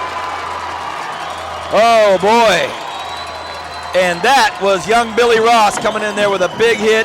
Here we go, Kern County. Look at this great, great play. Billy Ross hits him first, holds him up, and then Philip Thomas puts one on him, and then there it is. Lamont Whitehead makes the big hit. Antoine Robertson comes in, so everybody did their jobs. Number 1, number 2, and number 3, literally on their jerseys, come up with big plays, but none bigger than that. It's Driller football, so the kickoff reception is null and void for Bullard Knights. Oh, dangerous snap to Terrell Young. Can he get a block? He does. Look out, everybody. A busted play ends up being a 15-yard first down. You must love that if you're a Driller fan. Wow. Wow. And that block came from Philip Thomas when he was on his knees. He looked like he was on his knees, reaches back here. As we can see on the replay. Whoa, dangerous snap. Comes right back here. Watch. Oh, just out of our corner. And we just see the end of the play there. Oh, boy, they juked out of our cameras there. Here we go, BHS on the move. Eric Johnson splitting way left. He's completely out of the picture. Philip Thomas, a bit gimpy, but he'll hand it off to Terrell Young. Terrell Young, busts in the middle. Uh-oh, he goes to the corner. Touchdown. He's gone. Touchdown, Terrell Young. Oh, boy. We talk about West High and their depth. What about the Drillers and their depth? Their talented quarterback, Philip Thomas, does the early damage. He gets hurt. And then Terrell Young comes in for some more damage. 27-14 Drillers. And just like that, the Bullard Knight crowd is just stunned. Yeah. Right after this PAT, couldn't be more perfect timing to go down to the field and talk to Brian Adams with some more big-time coaches and players. But first, the PAT kick, it's up, and it's good by Derek Thompson. 28-14, Brian Adams, down to you. Well, Vance, thank you for sitting down. We've talked to great players in the traditionalist program, but it's not without the coaches and their hard work and dedication. I was going to start with Van Horn, but I'm going to start with the man, Coach Harnett. Coach Harnett, as an assistant coach, you ran the defense when we wanted. As a head coach, you were able to win this. Talk to us about the special game. Well, this is what it's all about. You work all year, and some guys work their entire careers and never get this opportunity, but at Bakersfield High, we had this opportunity many times. It's the best. That it is, Coach. But I can't forget my man, Van Horn, because one thing to talk about drills, you talk about running backs, and he's coached a lot of these guys. Coach Van Horn, tell us about this game and your experience with the Drillers. Well, you know, it's a great experience, great tradition here. I tell you what, I saw coming out of halftime here, I saw these Drillers walk down, and I'm looking and I'm seeing all these ex-Drillers, Aaron McDonald, Lawrence Moore, James Ellison, yourself, Rodney Wright. They were all in line talking to these Drillers as they were coming out for halftime. I tell you what, if that didn't get these guys excited, nothing will. Well, talk about getting excited. Tell us about a special project you have coming out. Well, you know, right now I've been working on a kind of a little book here that I'm putting out, first 100 years of Driller football, and I've been working on it for about 10 years now, a lot of facts and figures, and hopefully it'll be ready for opening day next season. Well, we'll be looking for it, and not only was he a coach, he was also a good player here too. Has the interception record, I still believe he has it. But anyway, thank you both for standing here with me today. Thank you, Brian. Big time trouble. Oh my goodness, Herta gets a fumble, lucky bounce off the back of the helmet, and he actually turns that into a first down. So the Bullard Knights absolutely dodged a lethal bullet there. And sorry to use such graphic terminology, but that would have been a tough blow to recover from. We have no replay because it was such a freak play. The quarterback, Herta, mishandled the snap again, and I think that's about the 4th or 5th one, Paul, and it rolled up the back of the center off of his helmet, kicked back into the hands of Herta, the quarterback, and he gets a first down out of it. Wow, that's about all I can say. Yeah. First and 10. Wow, I'm stunned for words right now. That would have been a big, big blow to the Knights. Well, needless to say, they're still in it here. First and 10, down 14. Herta takes the snap. He runs to his right. But he goes down. He throws from one knee. Should have been down. Head coach Paul Gola is all over him. This referee says incomplete. Should have been down. Threw from his knee. Yeah, well, I'm sure the white hat on this one's going to stay towards Bullard's sidelines because the boos over here can going down. And as we see him walking back he's here, down. His knee was so far down. I don't know. I don't want to say the obvious, but I can tell you, Kern County, you know what? I get paid to be a commentary. That means give my opinion. I don't have to quote the rule book.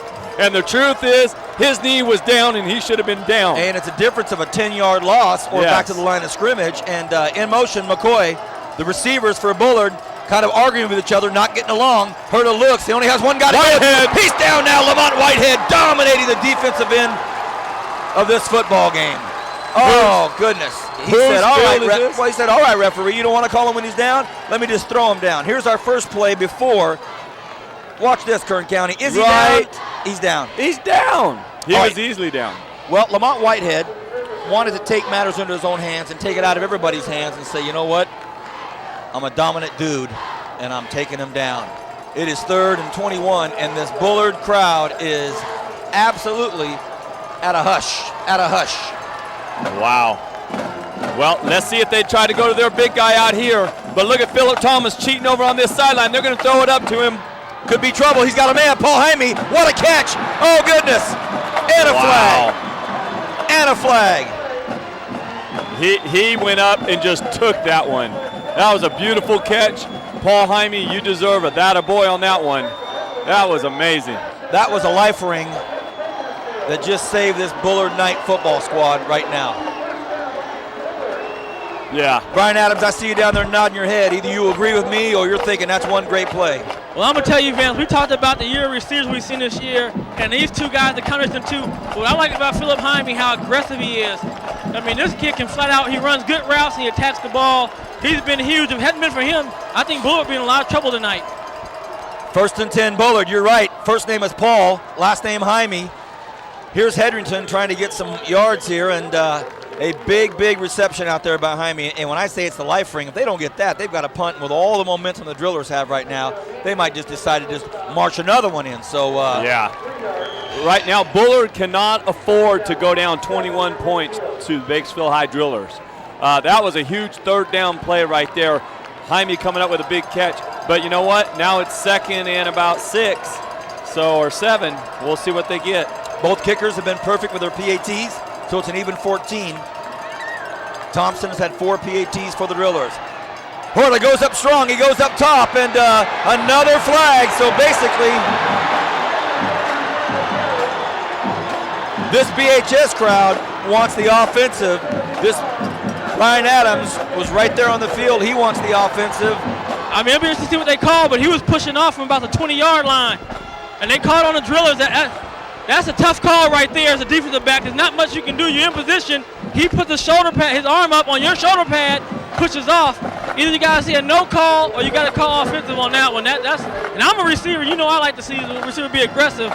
That's a little bit too much right there. I personally thought the receiver knew that it was overthrown, and so he slowed down a little bit. Oh, yeah. And did the old, oops, he bumped me. But personally, I don't think he ever had a shot at that thing. Well, the Boo Birds are out, but really, it's not going to make much of a difference. 1st and 10 from the Driller 35-yard line. 8:47 left in this 3rd quarter. Herta, no. Hedrington with a bad snap. And if you're head coach Don Eriks for the Bullard Knights, you know, the level of frustration right now has to be high. Every big play they get or good call they get, they just can't capitalize on it. No, that's the 3rd or 4th bad exchange, whether it be a shotgun snap or, a traditional underneath the center. And just looks like, I don't know, it looks like he's got gloves on there, so his hands can't really be cold. And in a big game like this, who cares if your hands are cold? You got to play. Well, here comes the big fella, McCoy, right out to the bottom of your screen. Well, he's out of the screen now. It's 2nd and 16 for the Knights. Hurd has had a fine game as a QB. He drops back, throws that one over, and this one's caught out there again by JT Contrastano. Contrastano gets up about 4 yards short, so about a 12-yard pass. It's going to be 3rd and about 4. 3rd and about 4. We'll see. But another nice pass by Hurd. Had a nice route. Man, he's just really got a strong arm on him, doesn't he? Yeah, and he's making smart decisions. He's not trying to go over the top of Philip Thomas. What they're doing is they're sending him one deep, and Thomas is playing over the top, so they come underneath there. Just to pass the linebackers in front of the free safety. 3rd and 2. Hedrington gets it. No dice. Here we go. BHS sending in their big boys. Cheadle, Johnson come in. Yep. Jamini stays in, or is he coming out? Gelmini coming out. Yep. With Diego Medrano. So the defensive coaching staff for the Drillers, they know what they want. They know who they want in there, and they have some big fellas at that front line up there. Cheadle, Johnson, Calvin. Oh, boy. There's Billy Ross, a good look at him. Of course, Lamont Whitehead. This is one heralded defense, and they deserve every bit of it. 7 minutes left in the 3rd quarter. 4th, and ball's on the ground. Fumble! No possible way can it be a first down, no matter what. First down, Drillers. Big stop. Driller defense steps up. Big guys do their job. It's first down, BHS. First down, BHS. Another mishandled handoff, and I sound like a broken record, but I'm not doing it. No. You know, we call it as we see it. We get the chance to look at it on replays. The officials don't. But there it is. That's a big one. I tell you what, I made the statement earlier. Bullard cannot afford to go down 21 points, not to the BHS Drillers. They need to stop these guys right now, Vance. If they don't make a defensive stop right now, oh, watch out. Lucky number 7 on the clock. 7 minutes. Here comes Terrell Young. He could be in trouble. Looks to cut back. Terrell Young is dangerous, but now he runs out of room. And that Bullard defense comes up with a big stop there, make it about 2nd and 12. Well, Brian Adams and Paul Press and I had a lot to talk about coming up here tonight, and some of the things we talked about were unofficial awards. The unofficial Vance, Brian, and Paul awards. Unofficial Tough Guy Award, Paul Press, this season, 2005 on Bright House Networks. Unofficial Tough Guy Award. Oh, man, there's so many of them. You know, the quarterbacks, I would say one of the quarterbacks, Highland quarterback. Woo! Man, that kid's tough. He very much impressed me. Rivera. Philip Rivera. Yeah, tough kid. You know, you don't think a quarterback's being tough, but he's tough.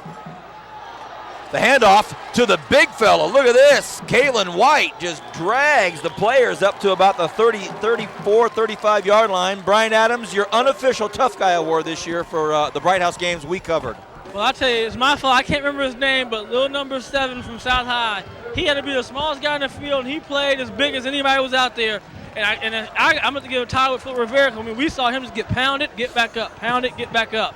So I agree with Philip Rivera. And I can't remember his name, and I apologize for that, and I will make up for it by getting the name later. Well, we have a timeout on the field. Perfect timing, actually. Gives us a chance to talk about some more unofficial awards. Now, Brian, Paul, these are unofficial, so people can't really call in or email because it's just us talking a little bit. Unofficial Bright House Network's commentators, Coach of the Year for the games we coached and piece it all together. Piece it all together for the games we coached, and and Brian, be mulling this around yourself. Well, Rich Cornford, West High alumnus. I tell you, as a West High alumnus, I am so happy Rich Cornford. My goodness, what he's done. He's playing for the championship in Tulare. And, wow, I'd have to go with Rich Cornford, although, man, we can sit here and name Coach Cruz, Coach Hartnett. Oh, my goodness, Coach Gola. But you're telling me Coach Cornford. Yes. Brian Adams, unofficial Coaches Award for Bright House. Well, I'm going to second that with Coach Cornford. I think the things he went through, I mean, his ability, his integrity. You know, he had the guts where a lot of coaches wouldn't have done something when there's a rule violation. bench one of the best players in the playoff game. He did it, and I think to me that stands for what coaching is all about: winning and setting the precedence and being respected by your players in the city. So I like Coach Cornford as well. Thank you, Brian. Terrell Young thrown for a loss. Philip Thomas still gimpy. Not the Philip Thomas of the first half, but he's still the quarterback and still one of the leaders, but not the threat. So let's see. Something to keep track of here or to watch for in a play like this is BHS has come very close to having 2 of their punts blocked. Perfect snap, and it's up and almost again, but a nice long high Spyro, and let's see what happens. And it looked like, nice bounce for the Drillers, and gets a 32-yard line for the Bullard Knights. So some more unofficial awards. We are completely unofficial in what we're talking about here. Unofficially for Bright House Networks, performance of the season. We've given out a lot of Barber Honda Player of the Games. 5 touchdowns, 1 game. Oh man, Mr. Pruitt at Liberty. That was impressive. Any young man who carries his team, just carried everybody that night. 5 touchdowns one night, impressive. Devin Pruitt gets Paul Press's vote for the Bright House Network's coverage player of the season or performance of the season in one of our Bright House games. Devin Pruitt. Right now, Hurta drops back. He's in trouble again. Calvin running. Hurta throws on the run, and he does it well. This kid can really throw on the run. It's very natural for him to do it. He's a scrambler, but a controlled scrambler. He's not running for his life. He just wants a little space and then wants to zip it, and he does. Brian Adams, unofficial award for performance of the season on a Bright House game we covered. Well, Vance, we talked on the way up, and then we were talking about Devin, we were talking about Brett, but I'm going to tell you a kid that you don't realize it. Philip Thomas played in that first playoff game, the 4 touchdowns and 2-point conversion. I'm going to go with Philip Thomas as player of the game, game of the year, I guess. 2 great choices there. And everybody, these are unofficial, just a little bit of chit-chat between myself and Paul Press and Brian Adams. A lot of great performances here on Bright House Networks this year. It's just been a lot of fun, and we've got a great ball game brewing here. 4:30 left in this third quarter, 28-14. It hasn't been as a roller coaster of an emotional third quarter as the first and second were, so don't let that fool you though. Tensions are high. 4:20 in the third quarter. I formation, backs behind him. Here come the Drillers. Oh, he takes a big hit, Horta, but he gets rid of it, and he gets it to his main man out there, Anthony McCoy. McCoy looks every bit the D1 player already with a nice big stiff arm. And the Drillers brought it all. They came at him, crashed the line in there, but Hurta got rid of it just in time. And if we get a replay of this, you'll see what I mean, Kern County. He just gets rid of this football. Ooh, boy. I like the fact they come after him right here. I like this. I like aggressive defense. You've got to come after him. Right play called here. And, every once in a while, like I said, you've got to come up and challenge them. Obviously, I don't know what the holdup, they're looking to spot the ball, looks like. Here we go, 3rd and short. 3rd and real short at midfield. After this play, we'll be dipping under the 4-minute mark left in the third quarter. 28-14, Drillers lead by 2 touchdowns. It will be a first down for the Bullard Knights. This is Vance Palm alongside Paul Press. Brian Adams, as always, down on the field, scooping for us. Well, let's go down to Brian Adams right now. Brian, you've got... No, he's telling me not yet. Sorry, Kern County.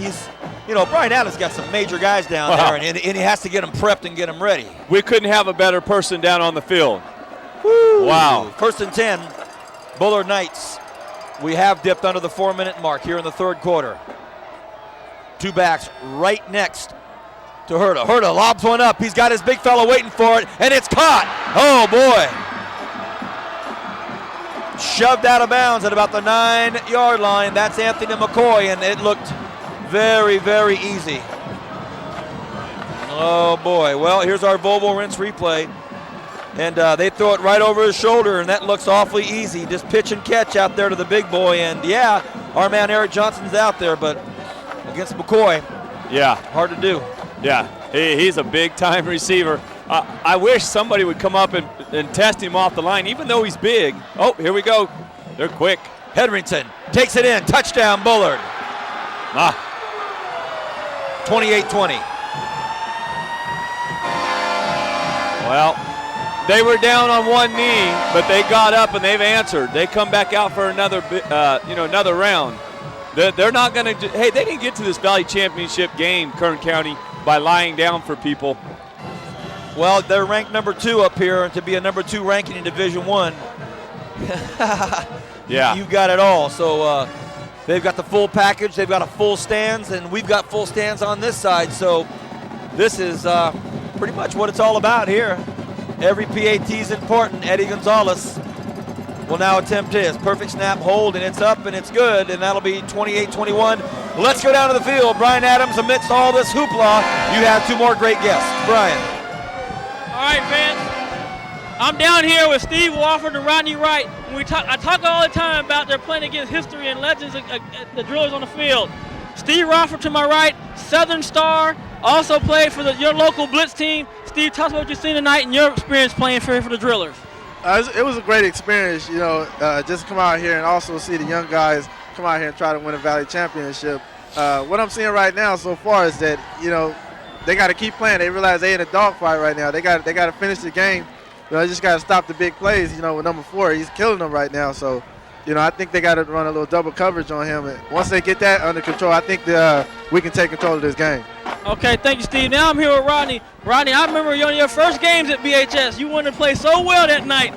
Dropped a couple of balls. We talked on the sideline a little bit. Remember that? Yeah, I remember that, man. It's all about being patient, man. Just letting things just happen for you. Let's talk about what you're doing right now. Fresno State star, broke a lot of records there at Fresno State. You're now understanding with the San Jose SaberCats. Is that correct? Yeah, that's right. It's my second year playing San Jose SaberCats, and this year they got me playing OS. I'm trying to do big things this year. Well, we look forward to that. Now, I got the Bakersfield Blitz, one of the owners here, and the general manager, Paul Press. He said if they don't treat you right at San Jose, he's got a home for you back home in Bakersfield with a contract tonight. Well, enjoy the game, and it's a good seeing you. Hey, Brian, thank you very much for your work down there. Brian is just scooping up guys left and right. And Paul Press, I don't blame you. We'll go back to the truck. You get the checkbook out and a contract, and let's get Mr. Wright playing for us tonight. Yeah, I tell you, he's exciting. I've had a chance to watch him, and he is going to tear up the AFL, Arena Football. Everybody in Kern County, watch San Jose SaberCats and watch our Rodney Wright play, because he will be on NBC. Well, there's a touchdown that makes things very, very interesting. Let's not forget that long 4th down or long 3rd down pass that Paul Jaime brought in midfield. And that kept the Bullard Knights in it, and they are still in it. Only down by a touchdown with 3:25 left in this 3rd quarter.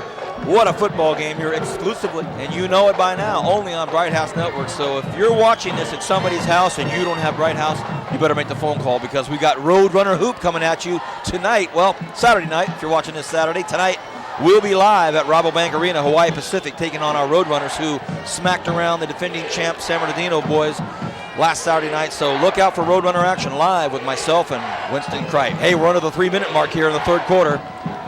2nd and 8. Philip Thomas, a bit gimpy after an ankle injury in the first half. So basically, he's just been handing the football off to a couple of his guys. One of them, Terrell Young, gets up to the 40-yard line. A nice 5-yard run. That'll bring up, I think, 3rd and 3, 3rd and 4. But, hey, Brian, I need to talk to you down there for a second, big guy. I don't know if you can hear me, but I'll start with you, Paul. You've got Philip Thomas, this talented quarterback who we thought was just going to blow this thing open the first half. Now he's hurt. Your thoughts? Yeah, you can tell he's hurt, because we can see by the play calling. Joe said they were going to tape him up, retape him at halftime. I don't know if that tape job worked, because they're not running any type of option with him, which they were doing the first half. Thomas, short shotgun, like a 2-foot shotgun. He hasn't thrown all night. Thomas looking to get outside. He's going to get the first down and more. Thomas, get out of bounds. No, he stays in. He's not that hurt. Fumble! Wow. I thought he'd go, first down BHS. I thought he'd go out of bounds because he's a bit gimpy. He says, no dice, Vance. I'm staying in. I'm going for 5 more yards. But the ball popped out. Look at this great angle from our cameraman. Thank you, fellas. Look at this, everybody. Yeah, you can see him right there. He's galloping. He's galloping, but he's got a little gimp there. He's just playing on pure emotion right now. I'm sure I wouldn't be surprised if we see Philip Thomas on a pair of crutches tomorrow after this thing swells up and he feels the pain. But tonight, he's going. Another miniature shotgun. He's just basically behind the center. Oh, goodness. This is just what the doctor ordered. Look at this. Kalen White. get this defense on their heels, and next thing you know, here comes the big boy just going at them. Nice big first down for BHS. A beautiful call handling the ball to Kalen White. 5'11", 250. He's a senior, and that's how you handle the rock right there, man. Yeah, and I thought Bullard's free safety, their Philip Thomas, number 2, their little Philip Thomas, he's 185 pounds, and here comes this big gut 250-pound fullback. Man, he was what we call ankle biting all the way. That's a great call. Just a great call.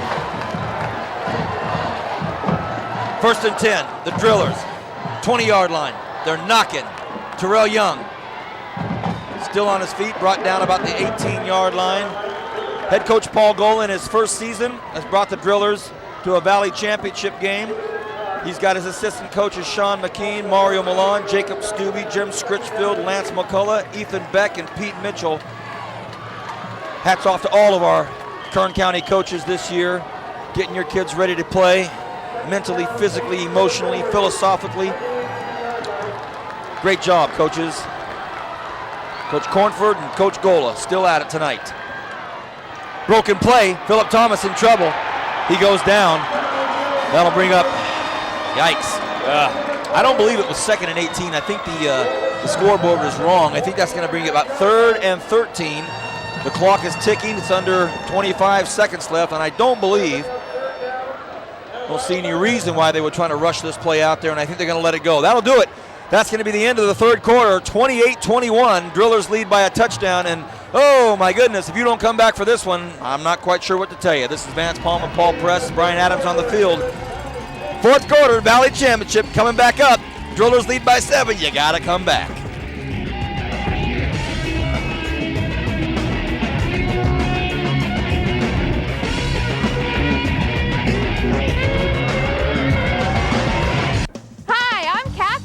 Dump the dish for Bright House Networks. Well, I thought we could sign up for the dish. We immediately did not enjoy the product. When I wanted it out, they said, fine, but it will cost me $900. So I enlisted the Better Business Bureau. We think Bright House Networks is wonderful. We're glad to be with them. Dump the dish and get digital service from Bright House Networks for less than $29 a month.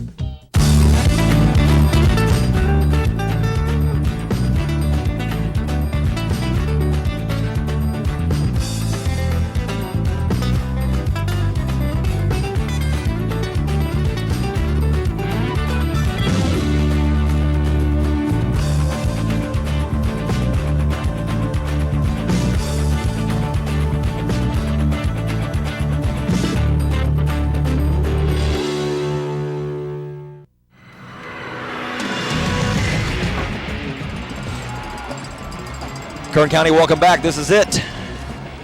Last quarter of our coverage for this season, the 2005 season.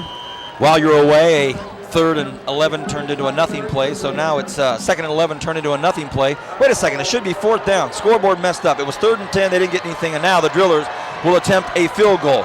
Here he is, Derek Thompson, with a very important 35-yarder. It's up, and it is good. No good! From this angle, it could only have been one thing, wide right. Yeah, I thought it was good. I was so excited. We'll get to see it here. He gets nice lift on the ball. It's good snap, good hold. And, man. Well, you're right there. Must have barely went a little wide right. It looked close from here, but those officials are standing right underneath the goalpost. They've got the best angle. And here comes the Bullard Knights. We've just heard that it's 26-14. West High School leads, but McCarty out of the ball game late in that one. So there's drama all up and down the 99. Look at this, McCoy, a double pass. He's got his man open, that's Kenneth Hedrington. And now what's gonna be called? Another penalty flag. He can't find it, but it's out. Well, 4 Drillers back there playing on one guy. And now it's gonna be pass interference against the Drillers. Really, it's only a 15-yard penalty. So they'll bring the ball over to the 35-yard line. So it's not as if they're going to get the ball on the 40-yard line on the other side of the football field. But still, 4 defenders back there. You hope you can get a pick or a deflection, but instead, I think I'm most worried about Anthony McCoy busting out a 50-yard spiral. Yeah, you know, there it is. You go deep down in your playbook and pull out everything. This is it. This is a championship game. 1st and 10, Bullard on their own 35-yard line. Herta rolls to his right. He's been dangerous all night to his right. This one he throws, it's on the mark, and that's his man, Paul Jaime. He's brought down out there by Terrell Young. Here's the replay on the pass interference. McCoy goes to his left, and he launches a big pass, and basically it's underthrown, and he was mugged a little bit. Yeah, that was a good call there.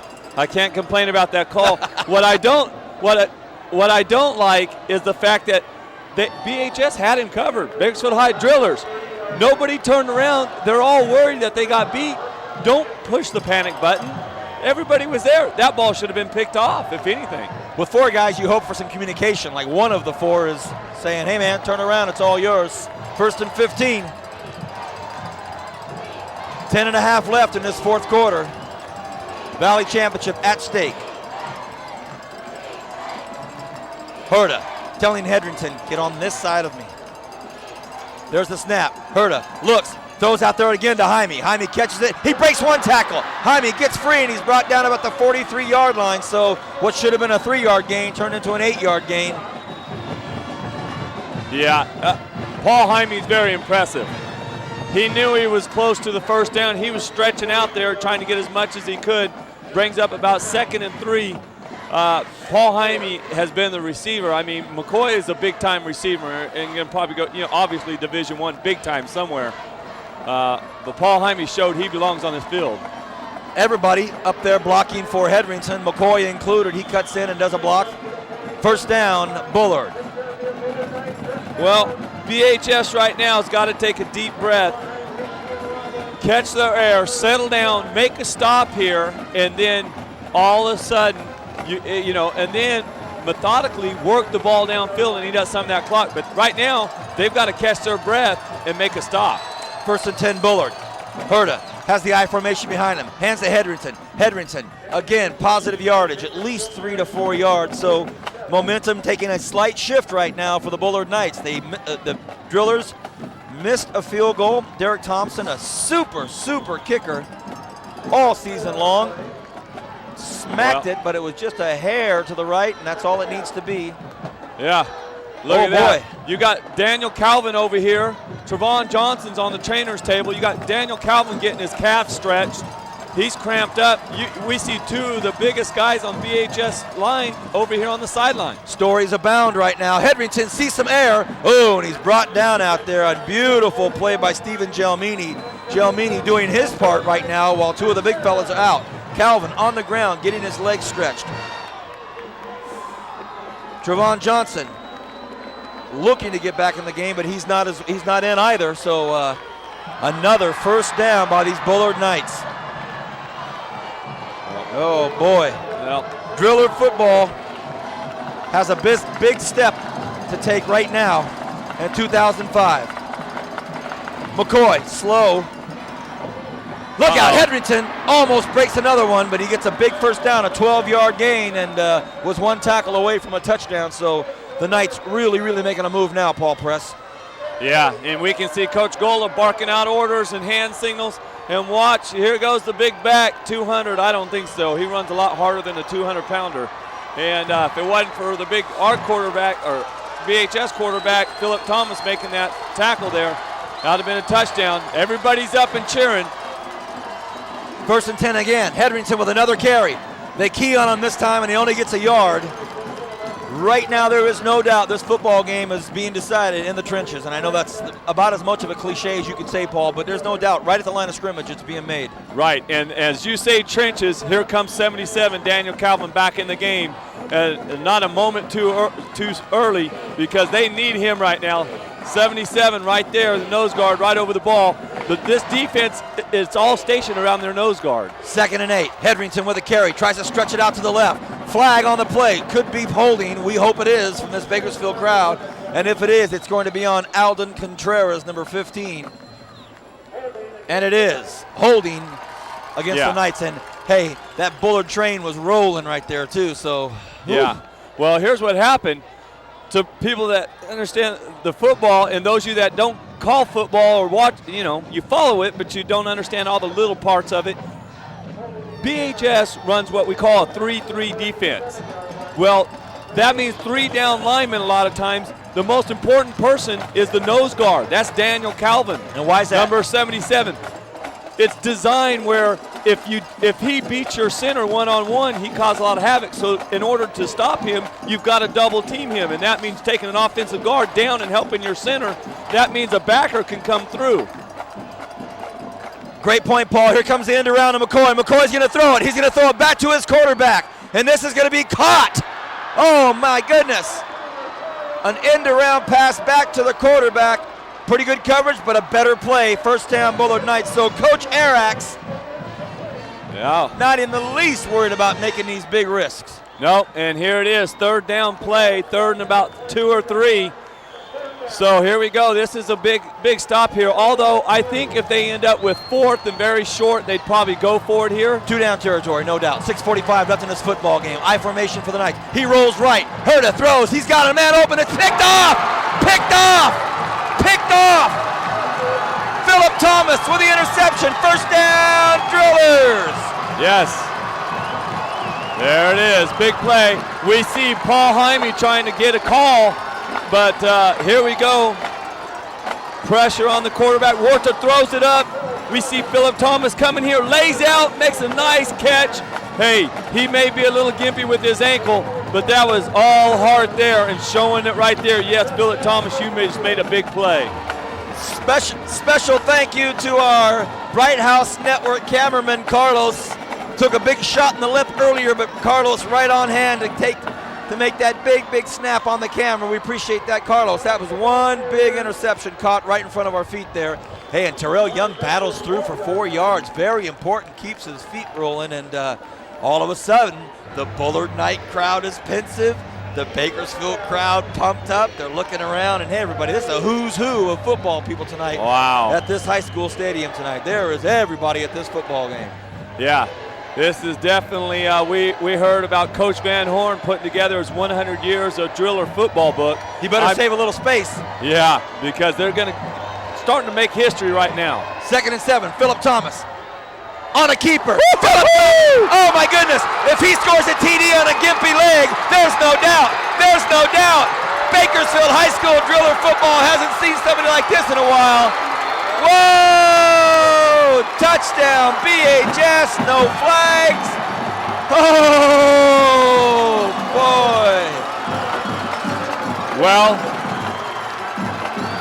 let me ask you this. Number 4 for Bullard.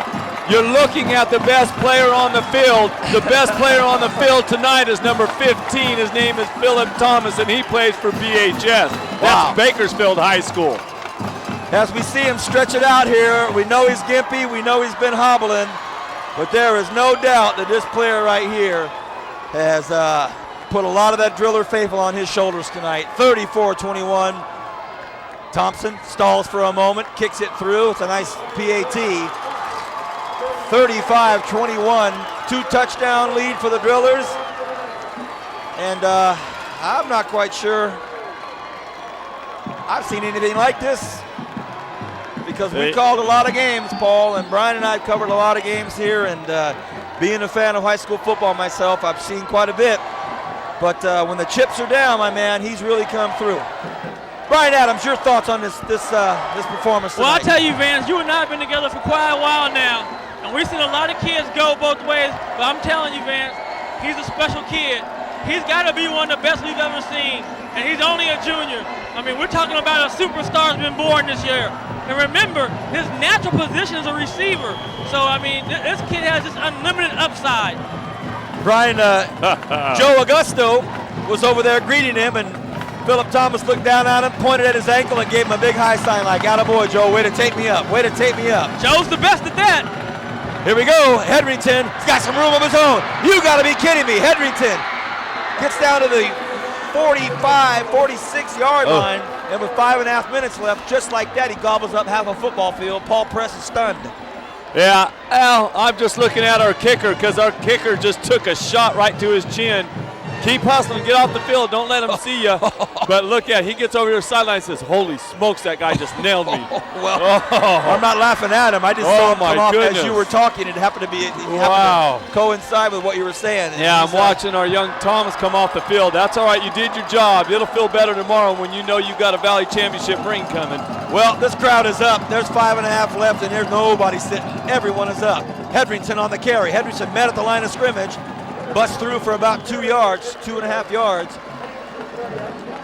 Bullard has 3 timeouts. Bakersfield has 2 timeouts. The Drillers lead by 2 touchdowns.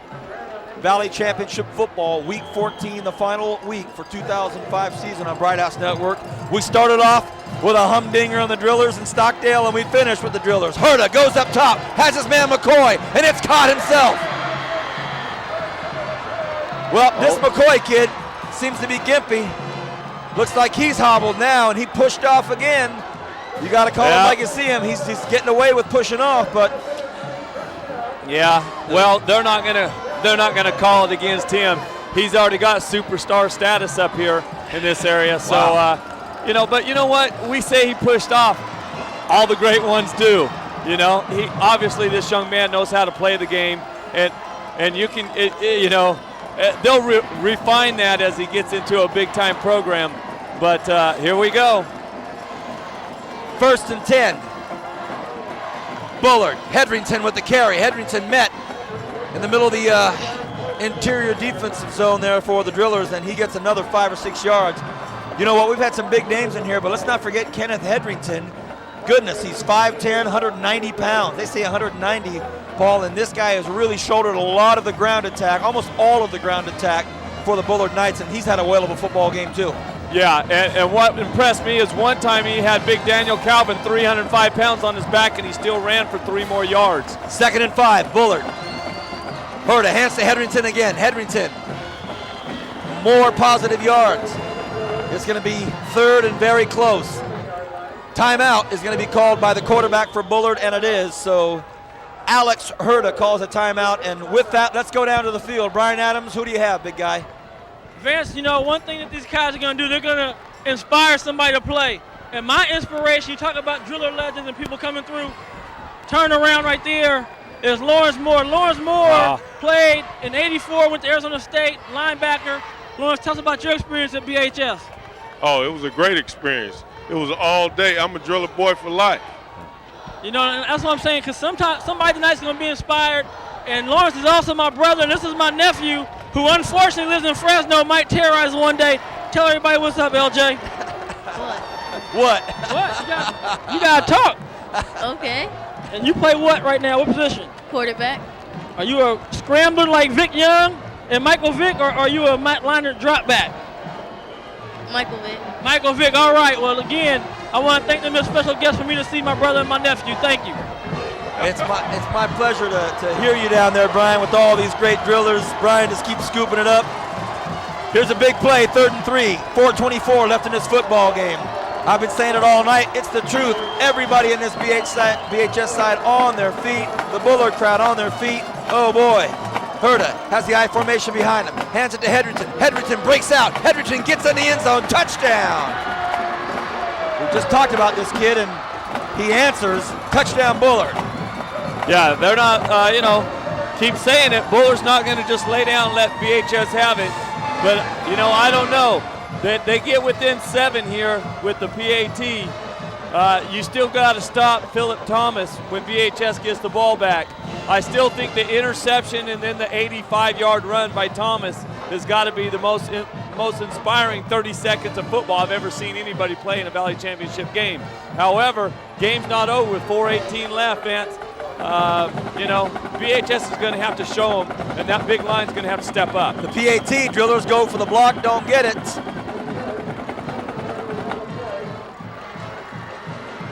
I'm a bit confused. What is it? Is it up? Is it good? Is it no good? Is it... Well, we're just as confused as everybody else. The holder is Paul Jaime, and he looked to be hit on this. They're going to redo it for some reason.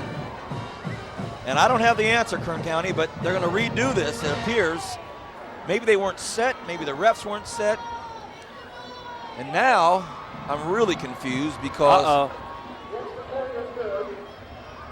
the extra point is, we've been told by the public address announcer that the extra point is good. It's not up on the scoreboard yet. The players are still at the line of scrimmage. The referee's coming over to talk to head coach Don Arax. It's spelled A-R-A-X. So, Paul, your thoughts? Well, I don't Your like guess. the fact that the whole time the White Hat tonight has been over there discussing everything with the Bullard sideline and has never once come over and talked to Coach Gola, and I feel his frustration here. He's going, hey, would somebody come over here and explain something to me, and all we ever get on this side is the black hat, the side judge, points to the white hat. It's like, what, you don't know what's going on? And here we go. They're going to re-kick it, it looks like. So public address announcer, a bit excited there, says the PAT was good. Let's do it again. The holder is Paul Jaime. We know he's got great hands. The high snap, it's up, and that's good. So 35-28, they trail again by 1 touchdown. So, oh, goodness. 63 points have been scored, and all of them have been excited. All of them have been excited, Paul. Oh, this is a great championship game. Hats off to both teams, both BHSs. You got Bullard High School, Bakersfield High School. Hey, both of them are showing why they're here in this championship game. We couldn't ask for a better game here on a packed stadium. And everybody blue and white, man. No doubt what the colors are at these schools. Well, here's the table. They'll set it for you. BHS has 35 points. Bullard has 28 points.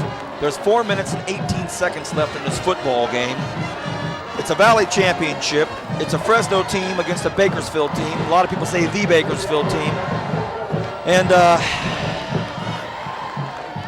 frankly, it's just been fantastic since the very beginning. I mean, right when I mentioned a bit of a lull in the action, boom, they scored again. So I better watch what I say and just call the football game. You're right, Paul. It's blue and white all over the place, and a big B on that field. One team's going to claim it. Here we go. Deep for the Drillers.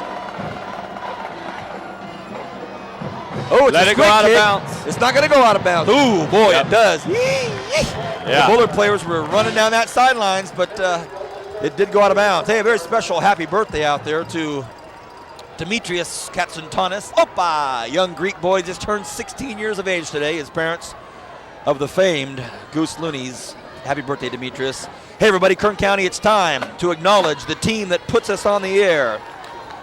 Where is Steve? There's Menchaca way up on his Genie Boom. Pretty much the coolest cat in town. There's Kevin Willie. He's been with us for quite a while, and he's the firm, stable, sage gentleman of our crew.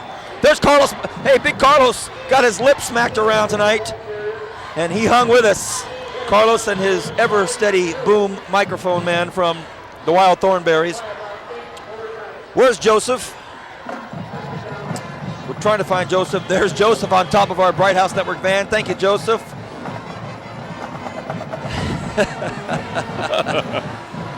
And of course, the gentleman in the truck we'll get to in just a few moments. The heartbeat and the pulse of Kern County sports. Bright House Network. 2nd and 8 for the Drillers. 3:45 left in this football game. Philip Thomas hands the ball up to Kalen White. Kalen White has been a really good remedy here for this coaching staff when they've needed to mix things up a little bit. Keep the Bullard players on their heels here, but hey, here's a very, very, very big play right here, Paul. This is as big as it gets right here. 3rd and 4. 3rd and 4 with 3:20 left here. This is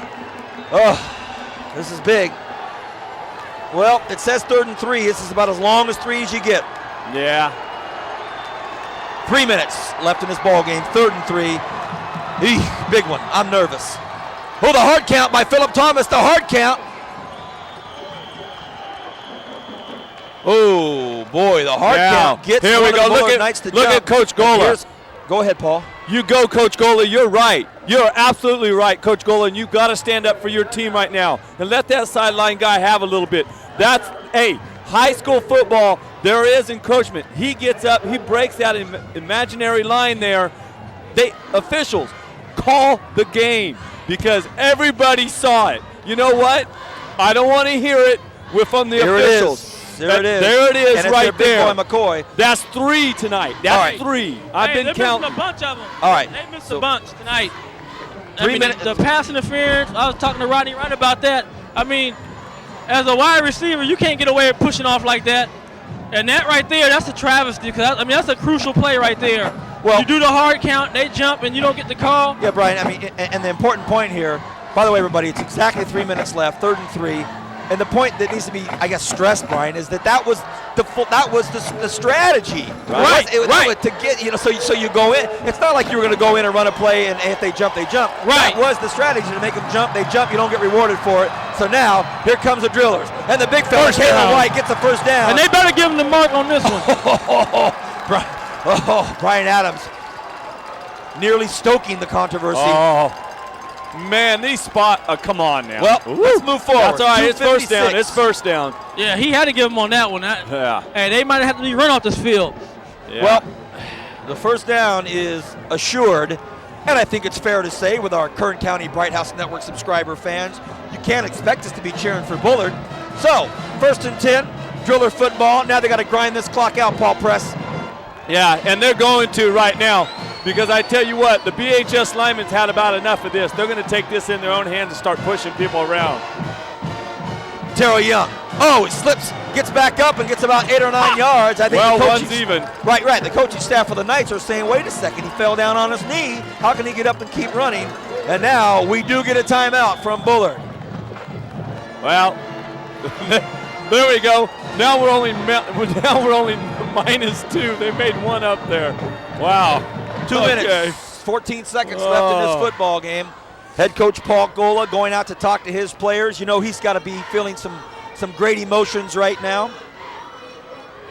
I had a chance to talk to Coach Gola yesterday for about 15 minutes. We had a great chat. I asked him a lot of deep questions about his time here in Bakersfield and how it's been so far, and if he could even kind of put together in words what it's been like to be here for his first year and to revisit a Valley Championship in this Driller lore. His first year, he feels very blessed, and his family and himself just love Bakersfield and glad to be here. 1st and 10. The handoff goes to big Kalen White. Kalen White with some very important, responsible carries right now. I like this strategy, though. Wow. Clock stops here. BHS stops the clock. They call a timeout. It looks like 3rd and 1. And here goes Gola out again. He's going to stress the point right here. Get off. Let's go a quick count. Last thing you want to do is when it's 3rd and very short here, Vance, is you don't want to go on a long count. You know, don't give your offensive linemen an opportunity to stay in their stance too long. One of them rocks or something, then you're 5 yards back. Right now, all you got to do is get a yard and a half and pretty much continue to pound the ball underneath this big, impressive BHS line. Hey, go up here, get your hands underneath center, Philip Thomas, get the snap, and follow your center right up there for a yard and a half, first down BHS. Thank you, Paul Press. It is 3rd and short. They try to get it, and I think they might have. Ooh, could be close, could be close, could be close. Good call, Coach Gola. Way to go out there, talk to your boys, and get them to go. That's first down.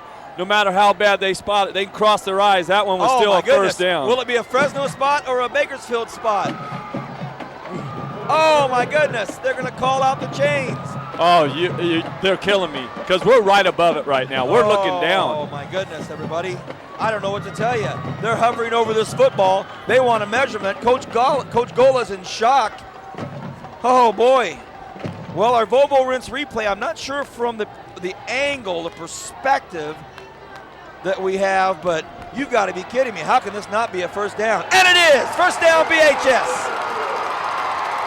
Here's our Volvo Rinse replay, and maybe incorrectly just assumed we had it all the time and we just went forward with the dialogue. But, well, oh boy, I guess when it's this tight in this Valley Championship, might as well measure it. Yeah, you needed 1.5 yards. Looked like he got 2.5 easily, unless Philip Thomas is only 4 feet tall. But, you know, he takes 2 steps, falls forward. I don't know. 2 yards is usually 6 feet. So, well, there we go. Everybody, this Driller crowd is up. These 37 cheerleaders are on their feet, and everybody just saying, Drillers, Drillers. Oh, boy. Yep. Now, let's see if we have any candidates for poor sportsmanship or poor play here. The Bullard Knights number 2, Philip Thomas, came in and tried to take a cheap shot at our Philip Thomas.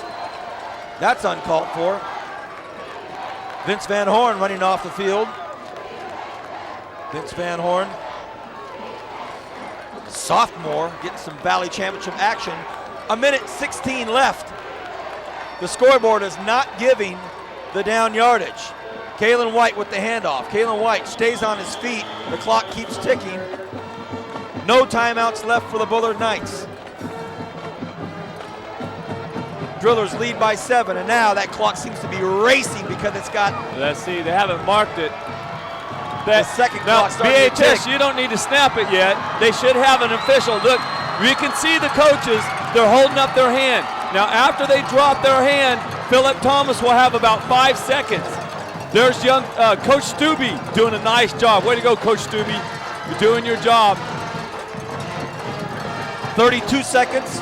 Yep. 31 seconds. And nice. They call a timeout. Head coach Paul Gola goes out to talk to his Drillers.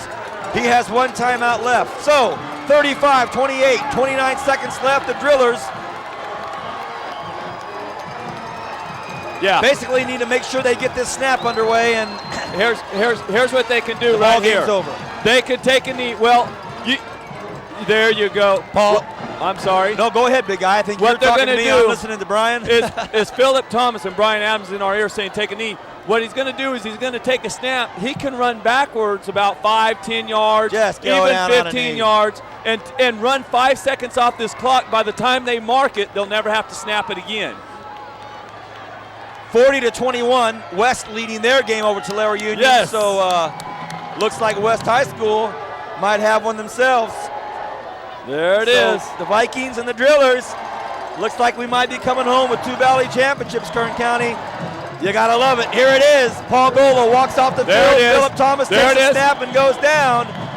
Philip Thomas, don't go down so quickly next time, son. Well, make them commit. That's it, everybody. Valley champion, Bakersfield High School Drillers. They beat the Bullard Knights 35-28. Our Barber Honda players of the game, and I said players of the game.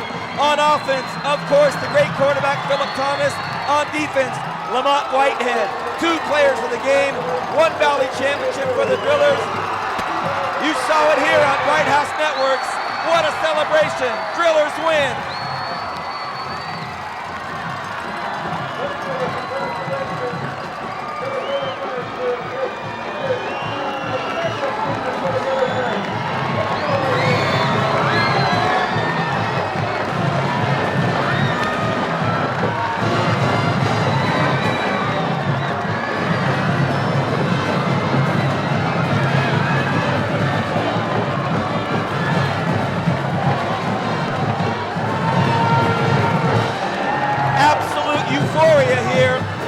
High School.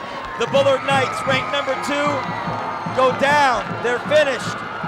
Bakersfield High School wins the Valley Championship. Our Barber Honda players of the game, Philip Thomas and Lamont Whitehead. 2 great players on both sides of the ball. Did fantastic jobs. When we come back, our Barber Honda players of the game, this is Vance Palm. I'm standing next to Paul Press and our man Brian Adams down on the field. When we come back, some final words and, of course, our player presentations for the Barber Honda player of the game, Lamont Whitehead and Philip Thomas.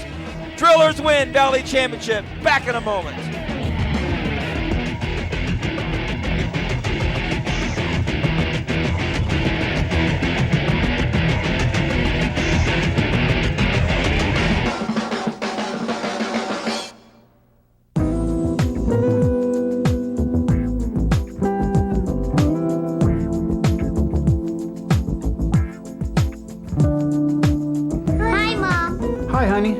pair of shoes? Yes. The new Honda Civic 2-door Coupe EX. 40 miles to the gallon and holds 40 pairs of shoes in the trunk. Less gas, more money, more shoes. What's your lifestyle? Hi, my name is Tom. I've dumped the dish for Bright House Networks.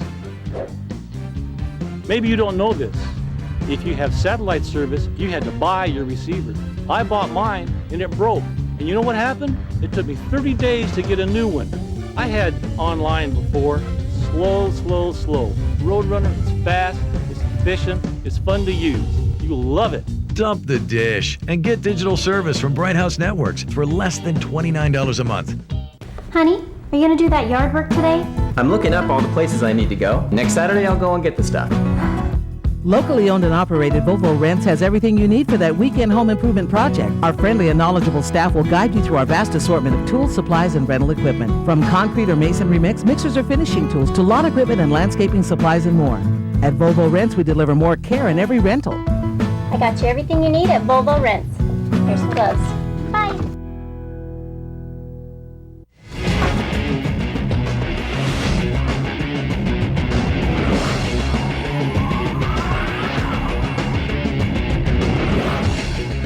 Welcome back, Kern County. 35-28 Bakersfield High School Valley Championship. They're back as the preeminent school in the county. Hey, Coach Gola, first of all, West High School pulled off their big win, so two big teams coming back into Bakersfield with a big victory. First of all, congratulations. We've got quite a crowd here. We've got two very special players here, but before we get to them, Brian Adams, your thoughts and your questions for Coach Gola. Well, Coach Gola, I got to know you this season. We talked a few times. One of the things that impressed me was you're wanting to get back to tradition. Tonight they established that they're part of that tradition. They now have joined that group of elite players. What are your feelings about tonight? You know, when we first got the job, we didn't take anything down. We left all that there. You know, coming into a football program that has this great tradition, I mean, why mess it up? Our kids came in, they want to be successful for Bakersfield and for our high school. And, you know, just building on that. You know, we didn't come in 1 year and do this. This has been here forever. And, you know, I think the alumni like you and the guys that came out, and this is what it's about. Paul Press, we've got some awards to give out here. A two-player award tonight for Barbara Honda, Player of the Game. On offense, you're going to present to this young man his award. What a player. Yeah, as I said, I think a star was born tonight, but he was born a long time ago. Great job. Number 15, Philip Thomas here for Bakersfield High Drillers. Personally, I think it was the greatest 30 seconds I've ever seen on championship field. You intercept a pass, 2 plays later you run 90 yards, showing everybody you can do it. Congratulations. Player of the game. Here you go, Philip Thomas. Congratulations. Philip, we know you got a little dinged up there, and we were all kind of worried about it. Well, then Terrell took care of that on a 95-yarder. We were wondering how healthy you were going to be. You came back and showed everybody. First of all, how you feeling? You don't have to play tomorrow, so how you feeling? And give us your thoughts on this great game. I'm happy I don't have to play tomorrow. You know, I'll get ready for next year. So work on this ankle for the next couple of weeks. Get to training, hit the weights. You know, come back for next season. Already thinking about next year. That's got your teammate over here chuckling, already laughing. Lamont Whitehead, we chose 2 players tonight because it can't be done on one side of the football game for a Valley Championship. What a stud, what a major player. Brian, you have something to tell us about this young man. Well, Lamont, before we make this presentation to you, I've been watching you now for a couple years, and the one thing I can say about you is your motor's consistent. No matter whether you guys are up or you're down, you're constantly going. And I also like the way you are with your teammates. You're always picking them up being a leader. We talked a little bit in the halftime about being leadership, and that's what you did. And I'd like to congratulate you on co-player of the game. And here you go, young man. And you now are the co-player of the game. And I know you've been wanting one because you always talk. Every time I see you, you're always on me about it. Congratulations. Lamont, let me lead in with that. You've got some big guys on this defensive team of yours. We look at you as one of the star players tonight. Tell us about your defensive squad. Oh, there's no star player on our defensive squad. Everybody contributes. Worked hard all summer, all spring, and we came in and did it during the season, as you all see. Congratulations to both you players. Final thoughts from Coach Gola. Earlier this season, you brought us back to the thought of the Bakersfield High School. How do you feel about all these fans and friendly family members here for the Drillers? You know, ever since we've been here, my wife and I and my daughter Audrey, it's been home. It's been unbelievable. The alumni, the support, and these seniors have come. And having me the first year is pretty tough because sometimes I'm not the happiest guy in the world. And these guys have battled, got up early. And, you know, Lamont will tell you, you know, they've been through a lot, and look where they're at now. It's awesome. Well, for head coach Paul Gola, for Paul Press, Brian Adams, this young talented quarterback, and this great defensive player, this is Vance Palm for Bright House Networks. I think the best way to close it off is, hey, everybody, what do you think about these Drillers? Thank you, Brian.